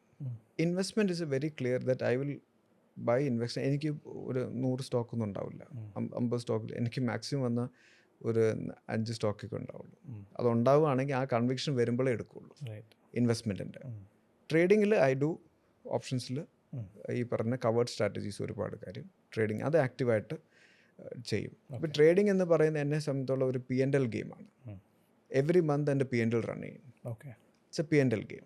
Capital allocate ചെയ്തു, എത്ര P&L എൻ്റെ അത് വരുന്നു. Target is around 2% every month. Target it can go down, go up, but that is the target. That is a P&L game. Investment is not a P&L game. Investment I will do only and only if there is an opportunity. നേരത്തെ അശ്വിൻ അത് ഒന്ന് touch upon ചെയ്ത് പറഞ്ഞു. ഈ retail ഇൻവെസ്റ്റേഴ്സിന് അവരൊരു story board build ചെയ്തിട്ടായിരിക്കും തുടങ്ങുന്നത്. അത് കഴിഞ്ഞിട്ട് പിന്നെ അത് കൺവിക്ഷൻ ലൂസ് ചെയ്യുന്നു. ഈ കൺവിക്ഷൻ ലൂസ് ചെയ്യുക പറയുന്നത് ഇൻവെസ്റ്റ്മെൻറ്റ് എന്ന് പറയുന്നത് എന്താണ്? Actually stock market investment. ഞാൻ മറ്റേത് പറഞ്ഞ SIP എന്ന് പറഞ്ഞാൽ ത്രൂ മ്യൂച്വൽ ഫണ്ട്സാണ് ചെയ്യുന്നത്. That is equity as an asset class, as a product. I am neither tagged with any particular stocks or anything. It is a pool of stock. It's a basket of stock. But when I do an investment directly into a company, then I am becoming a shareholder of the company. ഒരു share holder ആയെന്ന് പറഞ്ഞാൽ, ഞാൻ ചോദിക്കട്ടെ, നമ്മൾ listed അല്ലാത്തൊരു കമ്പനിയിൽ അശ്വിന് വേറൊരാൾ ഫ്രണ്ടിൻ്റെ കൂടെ തുടങ്ങിയെന്ന് വിചാരിക്കുക. അപ്പം അവിടെ you know the ups and downs of the company. You will have to go through the ups and downs അല്ലേ? അപ്പം ഒരു കമ്പനി ലീനിയറായിട്ട് പോകുന്നു തോന്നുന്നുണ്ടോ? ഇല്ല, ഒരിക്കലും ലീനിയറായിട്ട് പോവില്ല. എങ്ങനെ ലീനിയറായിട്ട് പോകുന്നത്? ഇന്ന് രാവിലെ ഞാൻ വായിച്ചുകൊണ്ടിരുന്ന ഇതായിരുന്നു, Mahindra is awarding ESOPs for even for shop floor workers. Last 5 years it has given a return of 12 times, 12x. I didn't pick the stock. We had done in some portfolio, ഇതിൻ്റെ അത് കൊടുത്തിരുന്നു. പക്ഷേ it was a interesting story. എന്താ ചെയ്ത്? Story board എന്താ? അവർ ഹ്യുണ്ടായിനെ challenge ചെയ്തു, they became number 1. You understood? അവരുടെ താർ എന്ന് പറഞ്ഞ 2-3 പ്രോഡക്ട്സ് ഇറങ്ങി, that became the number 1. And electric മൊബിലിറ്റിയിൽ അതിൽ ദേ ബിക്കെയിം നമ്പർ റീബ്രാൻഡ് ഒക്കെ ചെയ്തു. So 5 years 13x. You understood? It's not small. 30,000 crore ഉണ്ടായിരുന്ന മാർക്കറ്റ് ക്യാപ്പാണ് 3,90,000 കോടിയിലേക്ക് വരുന്നത്. Can you imagine that story? അതും ഓൾറെഡി പോപ്പുലർ ആയിരുന്നു. ഓൾറെഡി പോപ്പുലർ, ഓൾറെഡി എല്ലാവർക്കും അറിയാവുന്ന ഒരു പേര്. അപ്പോൾ അതെന്താണെന്ന് പറഞ്ഞാൽ ആ ബിസിനസ്സിൻ്റെ അത് ഇനി അടുത്ത 5 വർഷം ഉണ്ടാവും എന്ന് വിചാരിക്കാൻ പറ്റുമോ? ഉണ്ടാവാം, ഉണ്ടാവാണ്ടിരിക്കാം. Are you ready to travel with that story board? You understood? You need to have a conviction on you are becoming a shareholder of the company. ഇപ്പോൾ ഞങ്ങൾ കമ്പനിയുടെ ഉള്ളിൽ വളരെ ക്ലിയർ ആയിട്ട് പറയും, വെൽത്ത് മാനേജ്മെൻറ്റ് ചെയ്യുമ്പോൾ we say that to the clients also, you take stocks only and only if you are ready to travel with the company. Otherwise you invest in mutual funds or PMS or AIF where people are managing the show for you. Unless otherwise you have a clear conviction illande and എന്തിനാണ് പോകുന്നത്? You cannot do that. അപ്പം അതാണ് investment story board എന്ന് പറയുന്നത്. So this has to be kept separately. Of course I have played with ഞാൻ എല്ലാം പറഞ്ഞ വലിയ നെയിംസ് വെച്ചിട്ട്, കാരണം എനിക്ക് അത്രയും കൺവിക്ഷൻ ഉള്ളിടത്ത് ഞാൻ ചെയ്യാറുള്ളൂ. പിന്നെ നമ്മുടെ ഏറ്റവും കൂടുതൽ from here which one I have made money is Muthoot Finance. When RBI went through that first regulations of 75% LTV ഒക്കെ വന്നപ്പോൾ Muthoot Finance I come down to even 75 rupees. I know the company and I know the promoters. We are very close with them. We know the whole storyboard how they are. I believed in them. That 75, the exit I did was around 1,300. Today it is 2,600. But this exit I did 4 years back. I had a good ride from 75 rupees to 1,200, 1,300. Right. You understood? But I played the whole story. കാരണം എനിക്കൊരു thesis ഉണ്ടായിരുന്നു. ആ thesis play ചെയ്തപ്പോൾ 3 times book വാല്യൂവിൻ്റെ മുകളിൽ വരുന്നു കണ്ടപ്പോൾ I played that exit. Okay.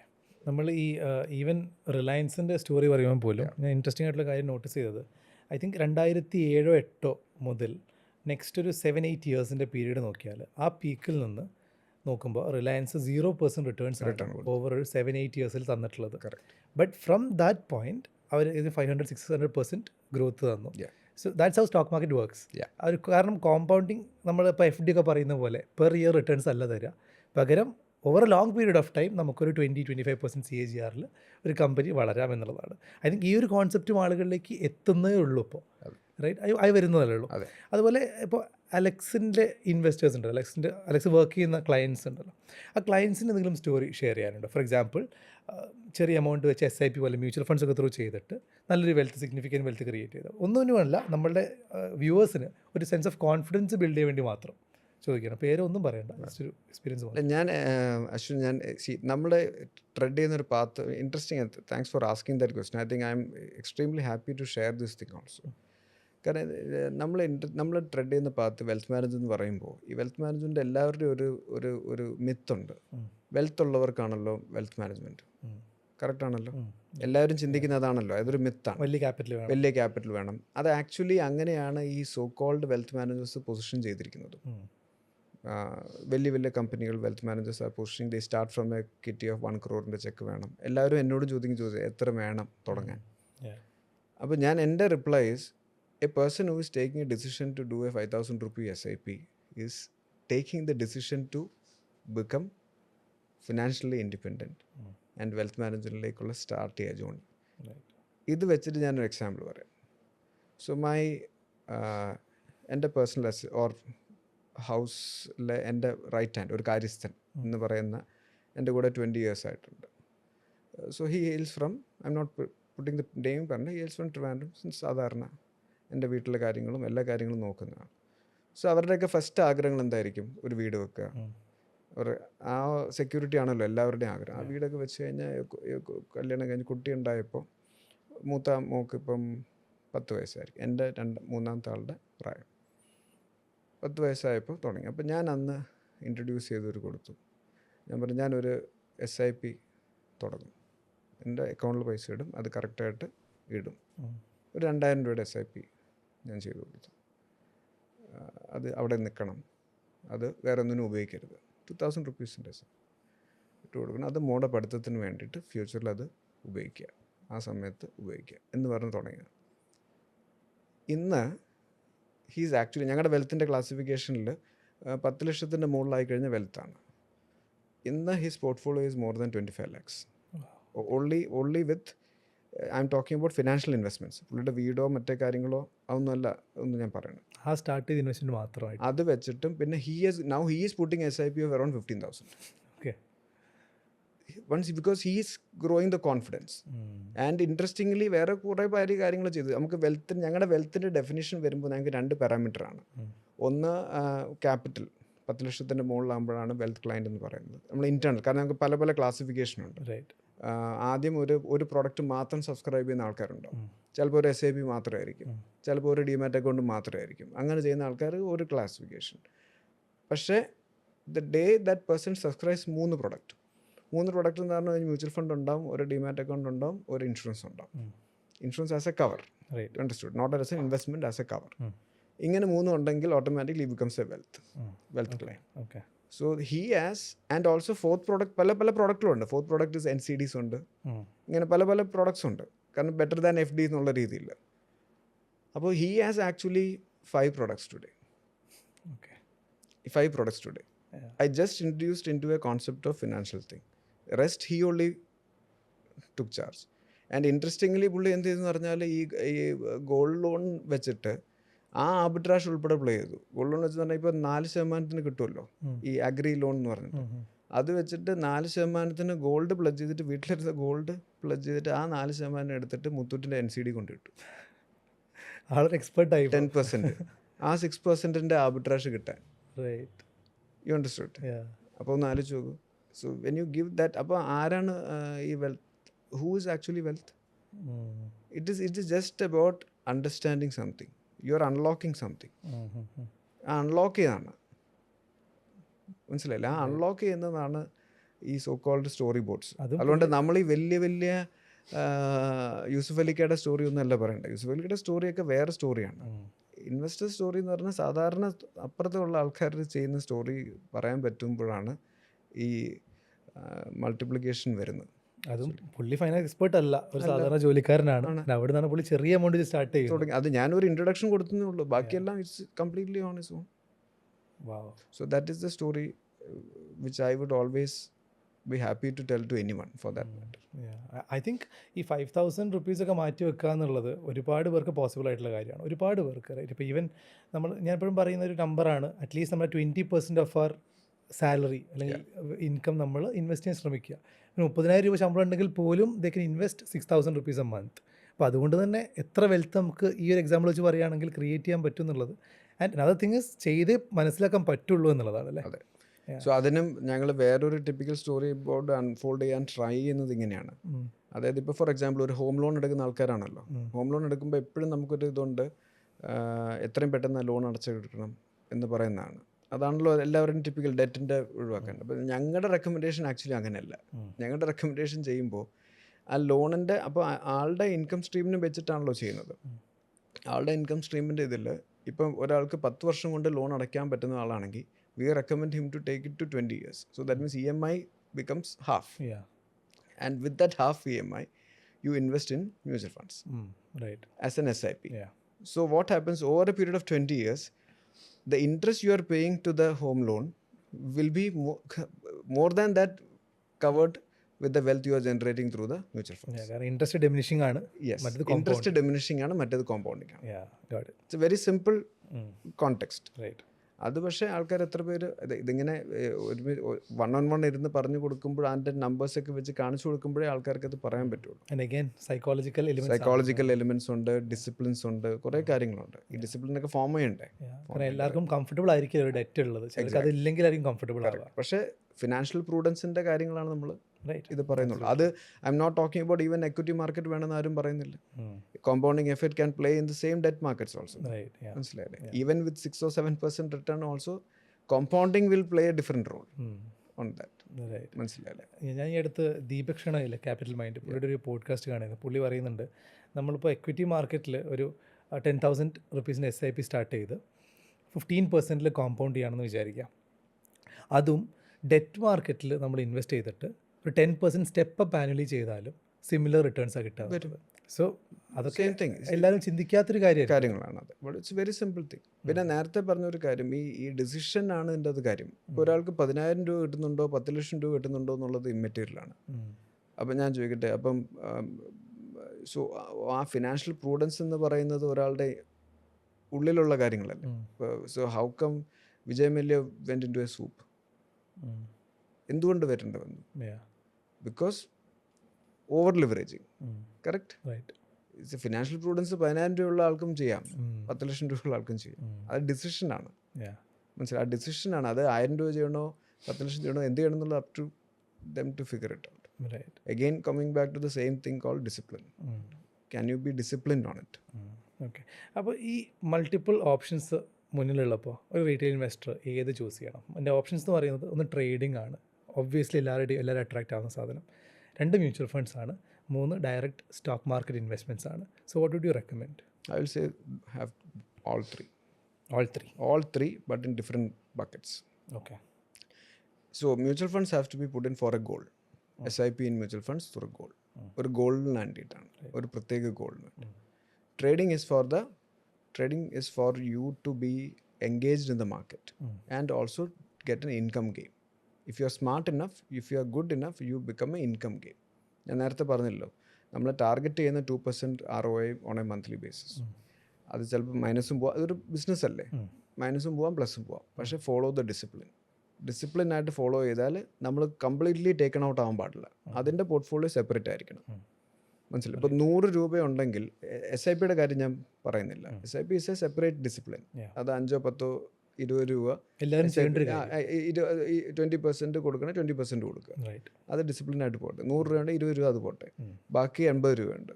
80 രൂപേൻ്റെ അകത്തെ ഒരു 20 രൂപ മാത്രം ട്രേഡിംഗ് ഇട്ടാൽ മതി. ബാക്കി 60 രൂപയും ഇൻവെസ്റ്റ്മെൻ്റ് ആണ്. ഇൻവെസ്റ്റ്മെൻറ്റ് എന്ന് പറയുന്നത് എങ്ങനെയാണ്? ഇൻവെസ്റ്റ്മെൻറ്റ് എന്തെങ്കിലും ഇൻവെസ്റ്റ് ചെയ്യാൻ പോരുത്. അല്ലാത്തപ്പോൾ ഡെറ്റിലിടുക. ഡെറ്റിലും ഏണിംഗ് ഉണ്ടല്ലോ, 6%, 7% ഡെറ്റിലിടുക.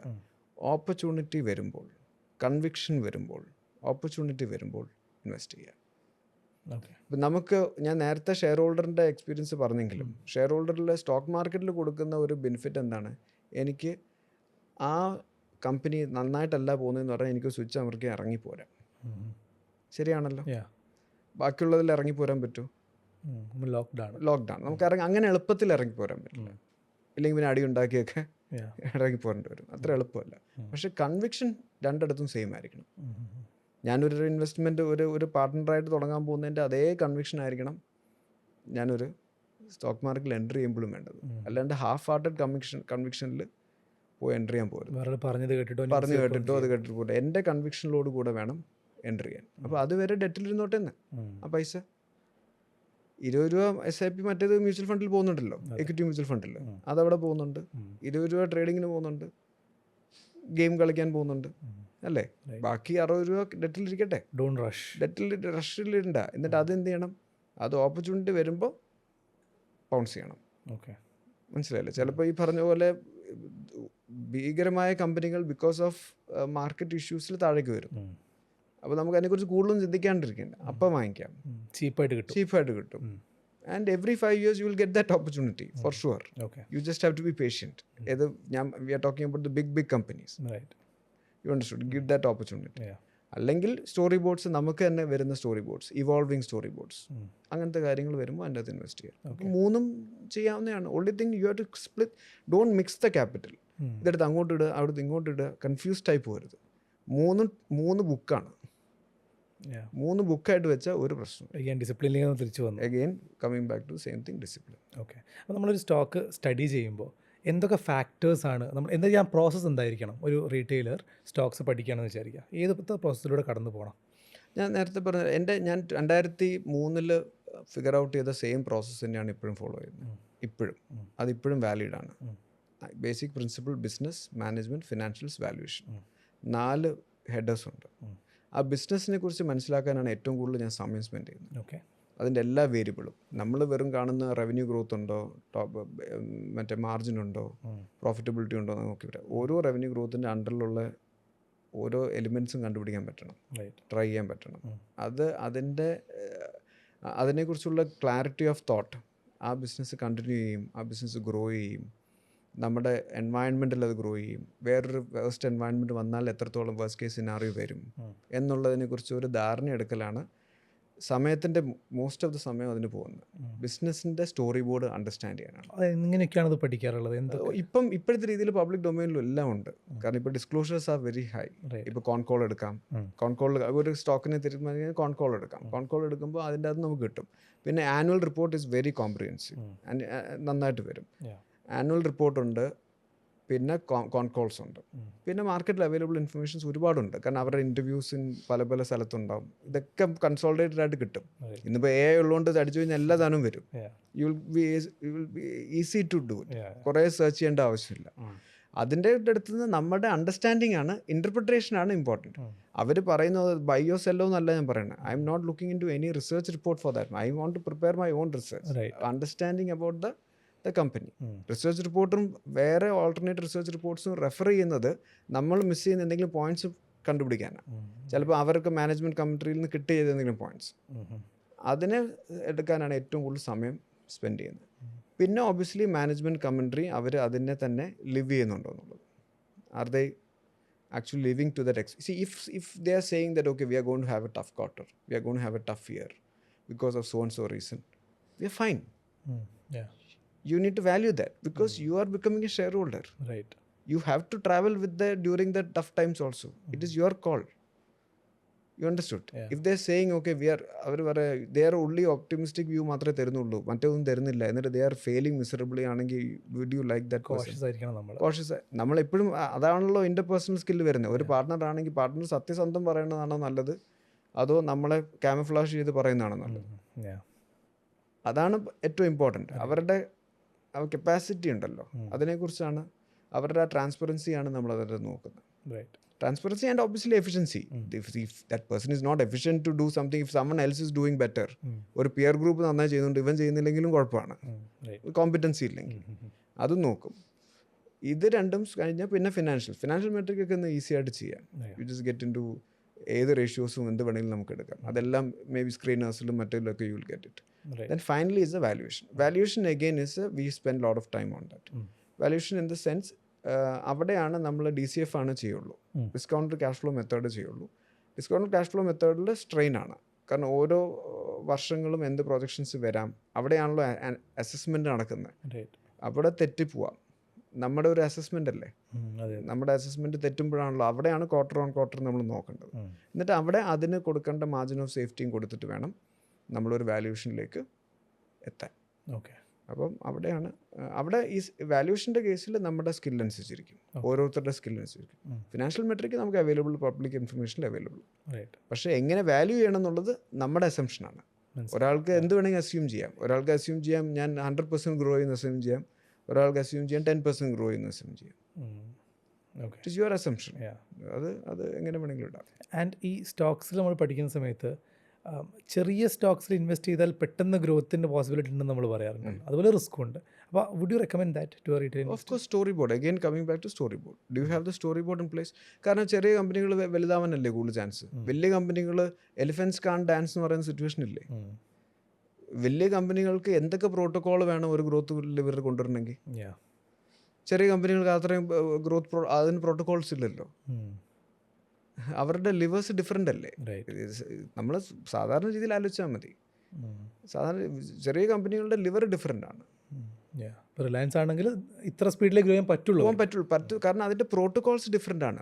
ലാർജ് ക്യാപിറ്റൽ, ലാർജ് ബേസ്, എത്ര ലേയേഴ്സ് ഓഫ് മാനേജ്മെൻറ്റ് ഇതുണ്ടാവും. ഓൾറെഡി ഇന്ത്യ മൊത്തം ഉണ്ട്. പിന്നെ എന്ത് കാര്യങ്ങൾ ചെയ്യണമെങ്കിൽ പിന്നെ ഡിഫറെൻറ്റ് ഗെയിം അല്ലേ ഓൾ ടുഗദർ. ചെറിയ ആൾക്കാർ കുറച്ച് ഈസിയറാണ്, ചെറിയ ആൾക്കാരുടെ കുറേ കൂടെ ഈസിയറാണ്. പക്ഷേ അവിടെയും സ്റ്റോറി ബോർഡ് നമ്മൾ ഇൻടാക്റ്റ് ആയിരിക്കണം. നേരത്തെ പറഞ്ഞ കാര്യങ്ങളൊക്കെ ഉണ്ടാവണം. അപ്പോൾ ചെറിയ സ്റ്റോറി ബോർഡിലാണ് എപ്പോഴും ഇൻട്രസ്റ്റിംഗ് ഉള്ളത്. Right. നമ്മൾ പിന്നെ തീരെ ചെറുതിൽ പോവില്ല. തീരെ ചെറുതിൽ വേണമെങ്കിൽ ഒരു വെറുതെ മൈക്രോ ക്യാപ്സ് എന്നല്ല പറയണേ. ഓക്കെ, ഒരു PLI സ്കീം വന്നു, അതുകൊണ്ട് ഇത് പെട്ടെന്ന് കയറും. ആ റീസൺ കൊണ്ട് മാത്രം ഇൻവെസ്റ്റ് ചെയ്യില്ല. ഇല്ല, അതൊരു 5 year ടേം അല്ലേ ഉള്ളൂ. റൈറ്റ്. അതിന്റെ സസ്റ്റൈനബിലിറ്റി പിന്നെ അറിയണ്ടേ. അത് ഈ PLI സ്കീം അത് കഴിഞ്ഞിട്ട് കവർ ചെയ്ത് വരുമ്പോൾ എന്ത് ചെയ്യാൻ പറ്റുന്ന കാര്യമാണോ? അല്ലെങ്കിൽ ഒരു പെർട്ടിക്കുലർ ഇൻസിഡന്റിന്റെ മുകളിൽ ഒരു സാധനം വന്നു, അതുകൊണ്ട് കയറാൻ പറ്റില്ലല്ലോ. You have to look at the longevity.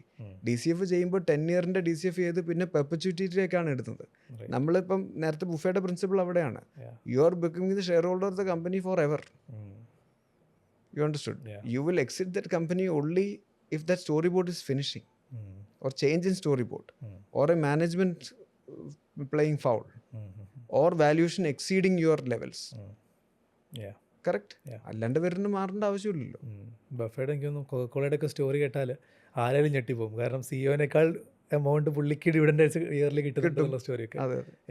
എല്ലാവരും ആഗ്രഹിക്കുന്നത് അങ്ങനത്തെ ഇൻവെസ്റ്റ്മെന്റ്സ് ഒക്കെ ആയിരിക്കും. Of course, as A share holder U should B looking at that. അങ്ങനെയുള്ളവർ മാത്രമേ ഡയറക്റ്റ് സ്റ്റോക്ക് ഇൻവെസ്റ്റ്മെന്റ് വരാൻ പാടുള്ളൂ എന്നാണ് ഞാൻ വീണ്ടും വീണ്ടും പറയുന്നത്. അല്ലെങ്കിൽ equity as an asset class ചെയ്യുമ്പോൾ you should be given to professional fund managers.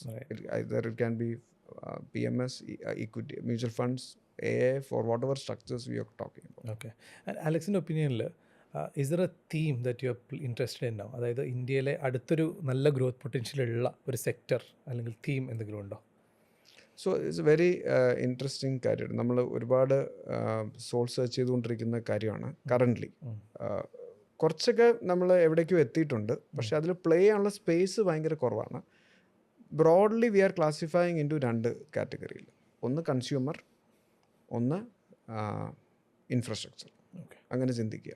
നമ്മുടെ കൺട്രിയുടെ പെർസ്പെക്റ്റീവിൽ നമ്മുടെ കൺട്രിയിൽ ഇന്നും ഇൻഫ്രാസ്ട്രക്ചർ ഒരുപാട് കുറവുണ്ട്. When you compare to developed countries or any other developing countries, ഒരു കമ്പയറബിൾ ആയിട്ട് we have lot of infrastructure to play. അപ്പോൾ ആ ഇൻഫ്ര എന്ന് പറയുന്ന ഒരു സാധനമുണ്ട്, കൺസ്യൂമർ എന്ന് പറയുന്നത്. ഈ കൺസ്യൂമർ എന്ന് പറഞ്ഞാൽ നമുക്കറിയാം ഡെമോഗ്രാഫിക് ഡിവിഡൻഡ് വരുമ്പോൾ ഡെമോഗ്രാഫിക് ഡിവിഡൻഡ് നമ്മൾ കൺസ്യൂം ചെയ്തുകൊണ്ടിരിക്കും. ഈ ഹിന്ദു ഗ്രോത്ത് റേറ്റ് എന്ന് പറയുന്നത് 5% ആണ്. Whether whatever happens, you will have to grow at 5% because we are consuming. Because we are a young age, we have to consume. അങ്ങനെ ഒരു 5% ഗ്രോത്ത് റേറ്റ് വരും. ഡിഫറൻസ് എവിടെയാന്ന് പറഞ്ഞാൽ കൺസ്യൂമർ ബിഹേവിയറിൽ ഡിഫറൻസ് വരുന്നത് ഈ 5% ഗ്രോത്ത് റേറ്റിന് മാത്രം ഇട്ട് കഴിഞ്ഞാൽ നമ്മൾ HUL, FMCG അങ്ങനത്തെ കമ്പനികൾ വാങ്ങിക്കാൻ പറ്റുള്ളൂ. അങ്ങനെയല്ല നോക്കുന്നത്. ഈ കൺസംഷൻ ബിഹേവിയറിൽ വരുന്ന ചേഞ്ചസ്. ഫോർ എക്സാമ്പിൾ, ഇപ്പോൾ നമ്മളിപ്പം ഈ ക്വിക്ക് കമേഴ്സിനെ കുറിച്ച് ഇപ്പോൾ ഒരുപാട് ഡിസ്കഷൻസ് നടന്നുകൊണ്ടിരിക്കുക. whether the valuation is right, മറ്റേ മറിച്ച്. പക്ഷേ I will give you the business model perspective of our understanding.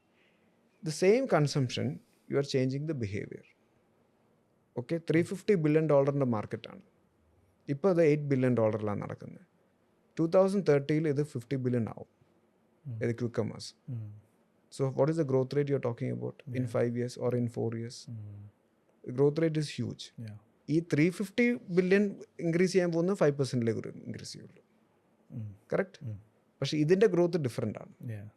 ഇനി ഇതിൻ്റെ അകത്ത് ആര് അഡ്വാൻറ്റേജ് ചെയ്യും, ആരാണ് better economics of scale work ചെയ്യുന്നത്, ആരാണ് ബെറ്റർ ഓപ്പറേഷണൽ എഫിഷ്യൻസി ക്രിയേറ്റ് ചെയ്യുന്നത് എന്നുള്ളതാണ് സ്റ്റോറി ബോർഡ്. ഇതിന് പാരലായിട്ട് അറിയാവുന്നതാണ്. നമുക്കറിയാം നമ്മുടെ ഫുഡ് ഡെലിവറി വന്നപ്പോൾ 10 വർഷം മുമ്പേ ഫുഡ് ഡെലിവറി വന്നപ്പോൾ ഒരു 100 ആപ്പ് ഉണ്ടായിരുന്നു. ഓക്കെ, സ്റ്റോറി ബോർഡ് സെയിം ആണല്ലോ. 100 ആപ്പ് ഉണ്ടായിരുന്നു. ഫൈനലി ഡുവോപ്പോളി അതെങ്ങനെയാണ്? ഓപ്പറേഷണൽ എഫിഷ്യൻസി ആണല്ലോ. ഓപ്പറേഷണൽ എഫിഷ്യൻസി ആ എക്കണോമിക്സ് ഓഫ് സ്കെയിലുമാണ് ഇതിൻ്റെ അത് വർക്ക് ചെയ്യും. എന്നിട്ട് ഫൈനലി 2 പേര് വന്നു. അപ്പോൾ ആരാണ് അതിൻ്റെ അത് നിൽക്കുന്നതെന്നുള്ളത് മാത്രമാണ് നമ്മൾ കണ്ടുപിടിക്കേണ്ടത്. പക്ഷേ കൺസംഷൻ്റെ സെയിം സാധനം ഇങ്ങനെ ഒരു സ്റ്റോറി ബോർഡിലേക്ക് മാറും. ഈ അർബനൈസേഷൻ്റെ ഒരു കോണ്ടെക്സ്റ്റ് വരും. പിന്നെ അങ്ങനെ എങ്ങനെ ഈ കൺസ്യൂമർ ബിഹേവിയറിൻ്റെ അണ്ടർസ്റ്റാൻഡിങ് കുറേ ശ്രമിക്കാൻ ട്രൈ ചെയ്യണം. ഊബർ നമുക്കറിയാമല്ലോ, റൈറ്റ് ഷെയർ. അങ്ങനെ അതിൻ്റെ ചേഞ്ചിങ് പാറ്റേൺസ് കണ്ടുപിടിക്കാനാണ്. I just gave you one example. Same with passenger vehicle. You know passenger vehicle is growing at so and so, 7%, 8%, or even lower. But what is the EV adoption? EV today is 4%. We know that EV is going to be 50% in 8 years or 10 years time. Correct? അപ്പോൾ number എത്രയാണ് പറയുന്നത്? Number is huge. You look at the compounding number. അപ്പോൾ അതിൻ്റെ അകത്ത് ആരാണ് benefit ചെയ്യുന്നതെന്നുള്ളതാണ് കണ്ടുപിടിക്കുന്നത്. Right. ചിലപ്പോൾ EV players OEMs ആയിരിക്കില്ല, ചിലപ്പോൾ ഒരു ലെയർ ഡൗൺ ആയിരിക്കണം നോക്കേണ്ടത്. മനസ്സിലായില്ലേ? ഒരു ലെയർ 2 ലെയർ ഡൗൺ ആയിരിക്കണം നോക്കേണ്ടത്. അവർക്ക് സപ്ലൈ ചെയ്യുന്ന മാനുഫാക്ചേഴ്സ് ആണോ, ബാറ്ററി പ്രൊഡ്യൂസേഴ്സ് ആണോ, പ്രോക്സി പ്ലേസ് കൂടെ പ്രോക്സി പ്ലേസസ് ഒക്കെ നോക്കണം. മനസ്സിലായില്ലേ? ഇങ്ങനെ ഓരോ കോണ്ടെക്സ്റ്റാണ് നോക്കുന്നത്. അപ്പം I think we take reference from even ഈ പറയുന്ന ചേഞ്ച് ഇൻ കൺസ്യൂമർ ബിഹേവിയർ ആണ് നമ്മൾ കുറേ കൂടെ ഫോക്കസ് ചെയ്യാൻ ശ്രമിക്കുന്നത്. Change in consumer behaviour and India is a consumption story. അവിടെ പല രീതിയിൽ കൺസംഷൻ സ്റ്റോറി മാറും. കാരണം ഇപ്പോൾ eating out culture has become big. അല്ലേ? പണ്ടെല്ലാവരും വീട്ടിലിരുന്ന് ചോറും മീൻകറിയും കഴിച്ചുകൊണ്ടിരുന്ന ആൾക്കാർ ഇന്ന് എല്ലാവരും പുറത്താണ്. മനസ്സിലായില്ലേ? The way people are consuming data is different. മനസ്സിലായില്ലേ? എല്ലാം അങ്ങനെ പല പല കൺസംഷൻ ബിഹേവിയർ ചേഞ്ചസ് ഉണ്ട്. അതിനെ ക്യാപിറ്റലൈസ് ചെയ്യാൻ നോക്കും. പിന്നെ infra is a very straight line play. അതിൻ്റെ അത് ക്ലാരിറ്റി ഓഫ് ഇൻഫ്ര ഉള്ളത് ടുഡേ ഈസ് പബ്ലിക് അപെക്സിലേ ഉള്ളൂ. 2 സ്ഥലം വെരി ക്ലിയർ ആണ്, റെയിൽവേ, ഡിഫൻസ്. ഇതിൽ നമുക്ക് അവോയ്ഡ് ചെയ്യാൻ പറ്റില്ല. അടുത്ത 10 വർഷത്തേക്കുള്ള സ്റ്റോറി എഴുതിയിട്ടിരിക്കുക, മിനിമം 10 years. റെയിൽവേ, ഡിഫൻസ് മാറാൻ പറ്റില്ല. ഏത് സ്റ്റോക്കിൽ പ്ലേ ചെയ്യണം, എങ്ങനെ പ്ലേ ചെയ്യണം എന്നുള്ളത് മാത്രം ഡിസൈഡ് ചെയ്താൽ മതി. മുൻപ് നമ്മൾ എല്ലാത്തിനും ഫോറിൻ കമ്പനീസ് ഡിപ്പെൻഡ് ഇൻഡിജിനസ് ആയിട്ട് നമ്മൾ പ്രിപ്പയർ ചെയ്തുകൊണ്ടിരിക്കുകയാണ്. You understood? അപ്പം railway, defence you can't avoid. പിന്നെ നമ്മൾ സെലക്ട് മാനുഫാക്ചറിങ് ബെനിഫിറ്റ്സും വരുന്നുണ്ട്. അത് ഇപ്പോൾ ഈ ടാരിഫ് വാറൊക്കെ കഴിഞ്ഞിട്ടേ കുറച്ചും കൂടെ ക്ലാരിറ്റി വരുള്ളൂ. PLIയുടെ സ്കീംസ് ഒക്കെ മാറി കഴിഞ്ഞിട്ട് ടാരിഫ് വരുന്നത് കുറച്ചും വരുള്ളൂ. കാരണം India by default was not a manufacturing hub അല്ലായിരുന്നു. പക്ഷേ ഒരു ഏരിയയിൽ നമ്മൾ we are very confident, speciality chemicals. അവിടെ വി ആർ വെരി കോൺഫിഡൻറ്റ്. മാനുഫാക്ചറിങ്ങിൽ, സ്പെഷ്യാലിറ്റി കെമിക്കൽസിൽ വി ആർ വെരി കോൺഫിഡൻറ്റ്. എന്തുകൊണ്ടാണ്? Because we have that added advantage. ഈ സ്പെഷ്യാലിറ്റി കെമിക്കൽസിൻ്റെ ആ ഒരു നോ ഹൗളില്ലേ, ഒരു ആഡഡ് അഡ്വാൻറ്റേജ് ഉണ്ട്. Only thing base has to come from China again. Base materials ചൈനയിൽ നിന്ന് വന്നു കഴിഞ്ഞാൽ ബാക്കി നമുക്ക് ചെയ്യാം. ബേസ് മെറ്റീരിയൽസിൻ്റെ പ്രോബ്ലം മാത്രമേ ഉള്ളൂ. But otherwise speciality chemicals is one area. Manufacturing പെർസ്പെക്റ്റീവിൽ we are very much confident ആണ്. ഓക്കെ, ഐ തിങ്ക് ഒരുപാട് കമ്പനീസും റീസെൻ്റ്ലി നല്ല ഗ്രോത്തും കാണിച്ചിട്ടുണ്ട് സ്പേസിൽ. ആൻഡ് ക്ലാരിറ്റി, ഇത് ഞാൻ ഗ്രോത്ത് ഈ 1 yearൻ്റെ ഗ്രോത്ത് അല്ല നമ്മൾ നോക്കുന്നത്. ഇത് സസ്റ്റെയിൻ ചെയ്യുമോ അടുത്ത കുറേ നാളത്തെയും കൂടെ നോക്കുന്നത്. ആ സ്റ്റോറി ബോർഡിലാണ് പറയണേ. നമ്മൾ ഇന്ത്യ ഗ്രോത്ത് എന്ന് പറയുമ്പോൾ നോക്കേണ്ടത് ഒരു മിനിമം 10 വർഷത്തേക്ക് പോകുന്നത്. അല്ലാണ്ട് ഭയങ്കര ക്ലാരിറ്റി ഓഫ് തോട്ട് കിട്ടത്തില്ല. കാരണം എല്ലാ ബിസിനസ്സുകളിലും is going through disruption on AI. ഇപ്പോൾ IT സ്പേസ് നമുക്ക് തൊടാനേ പറ്റുന്നില്ല. Huge companies, good companies, huge cash flows, but we don't know what is the story board. നമുക്ക് അറിഞ്ഞൂടാ സ്റ്റോറി ബോർഡ് എന്താണ്, എങ്ങനെയാണ് അവർ ചേഞ്ച് ചെയ്യാൻ പോകുന്നത്, അവർ പിവട്ട് ചെയ്യാൻ പോകുന്ന രീതി എങ്ങാണെന്ന് അറിഞ്ഞൂടാ. Smaller IT companies are doing better. Why? Because അവർക്ക് പിവട്ട് ചെയ്തു ഓൾറെഡി. അവർക്ക് വലിയ എലിഫൻസ് കാൻ ഡാൻസ് എന്ന് പറയുന്ന സിറ്റുവേഷനാണ്. അവർക്ക് പിവട്ട് ചെയ്യാൻ ബുദ്ധിമുട്ടാണ്, ഭയങ്കര ഡിഫിക്കൽട്ടാണ്. കാരണം പ്രൈമറിലി ഇൻഫോസിസ് ആയാലും TCS ആയാലും ഒക്കെ US എന്നുള്ള വർക്കുകൾ എടുത്തു ചെയ്യുന്നവരായിരുന്നല്ലോ. അപ്പോൾ ഈ AI ഏജൻസിനൊക്കെ US ലുള്ള work ചെയ്യാമെങ്കിൽ why should they give the work to Indian companies? പക്ഷേ they will pivot for sure. പക്ഷേ അവരെങ്ങോട്ട് പിവട്ട് ചെയ്യും, എന്തിന് പിവട്ട് ചെയ്യും എന്നുള്ളത് we don't know. സോ അങ്ങനെ ക്ലാരിറ്റി കുറവുള്ളപ്പോൾ നമ്മളത് ടച്ച് ചെയ്യാതിരിക്കും. എക്സാക്ട്ലി, അത് ക്ലാരിറ്റി വരുമ്പോഴല്ലേ അറിയാൻ പറ്റുള്ളൂ. ഇല്ലെങ്കിൽ ഒരു ചുമ്മാ എടുത്ത് ചെയ്യാൻ പറ്റില്ലല്ലോ. അപ്പോൾ നമ്മൾ ബേസിക്കലി ഈ ഒരു മാക്രോ എക്കണോമിക് സിറ്റുവേഷൻസ് എല്ലാം നമ്മളൊന്ന് ഒരു കീപ്പ് ഐ ഓൺ അല്ലേ, ഒബ്സർവ് ചെയ്യണം. അതനുസരിച്ച് നമ്മൾ നല്ല സ്റ്റോക്സ് കണ്ടുപിടിക്കുക. എക്സാക്ട്. അഗെയിൻ സ്റ്റോക്സ് കണ്ടുപിടിക്കുക പറഞ്ഞാൽ സ്റ്റോറി ബോർഡ് കൺവിക്ഷൻ ഉണ്ടാവുക. ആ സ്റ്റോറി ബോർഡ് കൺവിക്ഷൻ ഇപ്പോൾ ഞാൻ നേരത്തെ IT ഒക്കെ if you have a conviction that okay I know Infosys board or TCS board will do something. If you have a conviction based on the management efficiency they have, you can still bet on it. Even though you don't have the exact clarity on how they are going to pivot. If you have a conviction on the management, you can buy. Valuation cheap ആയിരിക്കാം. Yes, you can buy. You have the tick boxes on 2, 3, 4. ഫസ്റ്റിൻ്റെ tick box മാത്രമേ അറിയാത്തേ ഉള്ളൂ ബിസിനസ്സിൻ്റെ. ഞാനാണെങ്കിൽ എടുക്കില്ല, because എനിക്ക് ബിസിനസ്സിൻ്റെ clarity കിട്ടിയാലേ ഞാൻ എടുക്കുള്ളൂ. Changes from person to person. It all depends. അതായത് അങ്ങനെ ഒരു റൂൾ വെക്കാൻ പറ്റില്ല. ഓരോരുത്തരുടെയും ഡിഫറെൻ്റ് ആണ്. ഓൾറൈറ്റ്. അടുത്ത് എനിക്ക് ചോദിക്കാനുള്ളൊരു കാര്യം ഇന്നത്തെ ആളുകളുടെ ഒരു തോട്ട് പ്രോസസ്സിനെ പറ്റിയാണ്. നമ്മൾ ഇൻവെസ്റ്റ് ചെയ്യുമ്പോൾ ഈ ഫയർ എന്ന് പറഞ്ഞിട്ടൊരു കോൺസെപ്റ്റാണ് എല്ലാവരും പറയാറുണ്ട്, ഫൈനാൻഷ്യൽ ഇൻഡിപെൻഡൻസ്, റിട്ടയർ ഏർലി. അപ്പം നമ്മൾ അപ്രോച്ച് ചെയ്യുന്ന ആളുകൾ മെജോറിറ്റി ആൾക്കാരും പറയാറുണ്ട് എനിക്കൊരു 40-45 ഏജിലൊക്കെ റിട്ടയർ ചെയ്യണമെന്നുള്ളത്. ആൻഡ് ഇതൊക്കെ ഒരു 30s ജസ്റ്റ് എൻ്റർ ചെയ്ത ആളുകളായിരിക്കും. സോ ഇത് എത്രത്തോളം റിയലിസ്റ്റിക് ആണ്? ഇങ്ങനത്തെ ഒരു ഗോൾ ഒരു വൈഡായിട്ട് ആളുകളിലേക്ക് വരുമ്പോൾ അത് എനിക്ക് തോന്നുന്നു സോഷ്യൽ മീഡിയ ഒക്കെ വഴി കുറച്ചൊന്ന് ഗ്ലോറിഫൈ ചെയ്തിട്ടുള്ള കാര്യം കൂടിയാണ് ഈ റിട്ടയർ ഏർലി എന്നുള്ള concept. Do you believe in it and what is your opinion? I don't believe in retire early. First of all I don't believe in. Okay. Retire early എന്നല്ല എൻ്റെ concept. Basically people would like to do what they would like to do. അതായിരിക്കും പേര് time പറയും freedom. Time freedom. മറ്റേതെന്ന് പറയുന്നത് ചിലപ്പം they are doing it for us basically the primary goal is to make money. Correct? Yeah. You're doing the job. 90% of the people are doing job to make money, to do the living standard. അത് പോകാൻ വേണ്ടിയിട്ടായിരിക്കും ചെയ്യുന്നത്. If you are already at the place where you are doing the right thing, where you are happy about it, then where is a question of retiring early. I will not retire.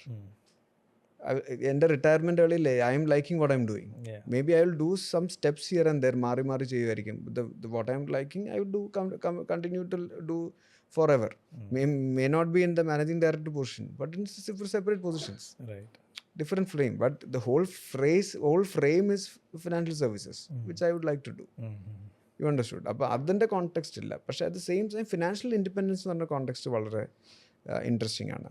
സാധാരണ രീതിയിൽ ഇത് എല്ലാവരും പറയുന്നത് ഈ context വരുന്നത് എപ്പോഴും ഓൺടർപ്രണേഴ്സിനാണ് ഇത് വരുന്നത്. ഓൺടർപ്രണർ ആ സ്റ്റോറി ബോർഡ് അൺലോക്ക് ചെയ്ത് കഴിഞ്ഞ് കഴിഞ്ഞാൽ ദേ ആർ ഫ്രീ. പക്ഷേ ഇത് ആക്ച്വലി പ്രൊഫഷണൽസിനും വർക്കിംഗ് പ്രൊഫഷണൽസിനും ചെയ്യാം. അതാണ് ഞാനിപ്പം എൻ്റെ ഒരു ഹൗസ് ഹെൽപ്പിൻ്റെ അദ്ദേഹത്തിൻ്റെ സിറ്റുവേഷൻ വെച്ചിട്ട് ഞാൻ പറഞ്ഞത്. Is he taking that leap? You understood? അതല്ലേ ചെയ്യാൻ പറ്റുന്നത്. അതേപോലെ ആർക്കും ചെയ്യാൻ പറ്റുന്ന കാര്യങ്ങളാണത് ഫിനാൻഷ്യൽ ഇൻഡിപെൻഡൻസ് എന്ന് പറയുന്നത്. ഞാനിപ്പോഴും എക്സാമ്പിൾ കാണുന്നത് എൻ്റെ ഫാദറിൻ്റെയാണ്. എൻ്റെ ഫാദറിൻ്റെ പ്രത്യേകത എന്ന് പറഞ്ഞാൽ unlike many people I know about, ഈ സെക്കൻഡ് ജനറേഷന് കൊടുക്കുമ്പോഴത്തേക്ക് അവർ കൊടുക്കില്ല, ഫ്രീഡം കൊടുക്കില്ല. ഇതെന്ന് പറഞ്ഞാൽ 15 വർഷം മുമ്പേ ഫുള്ള് എഴുതി ഹാപ്പി ആയിട്ട് നിങ്ങൾ എന്ത് വേണമെങ്കിൽ മിസ്റ്റേക്ക് ചെയ്തോളൂ എന്ന് പറഞ്ഞ് എന്നെയും എൻ്റെ ബ്രദറിനെയും അഴിച്ചു വിട്ടതാണ്. So you commit mistake and then only you will learn. So and he is there as a mentor only when we reach out to him.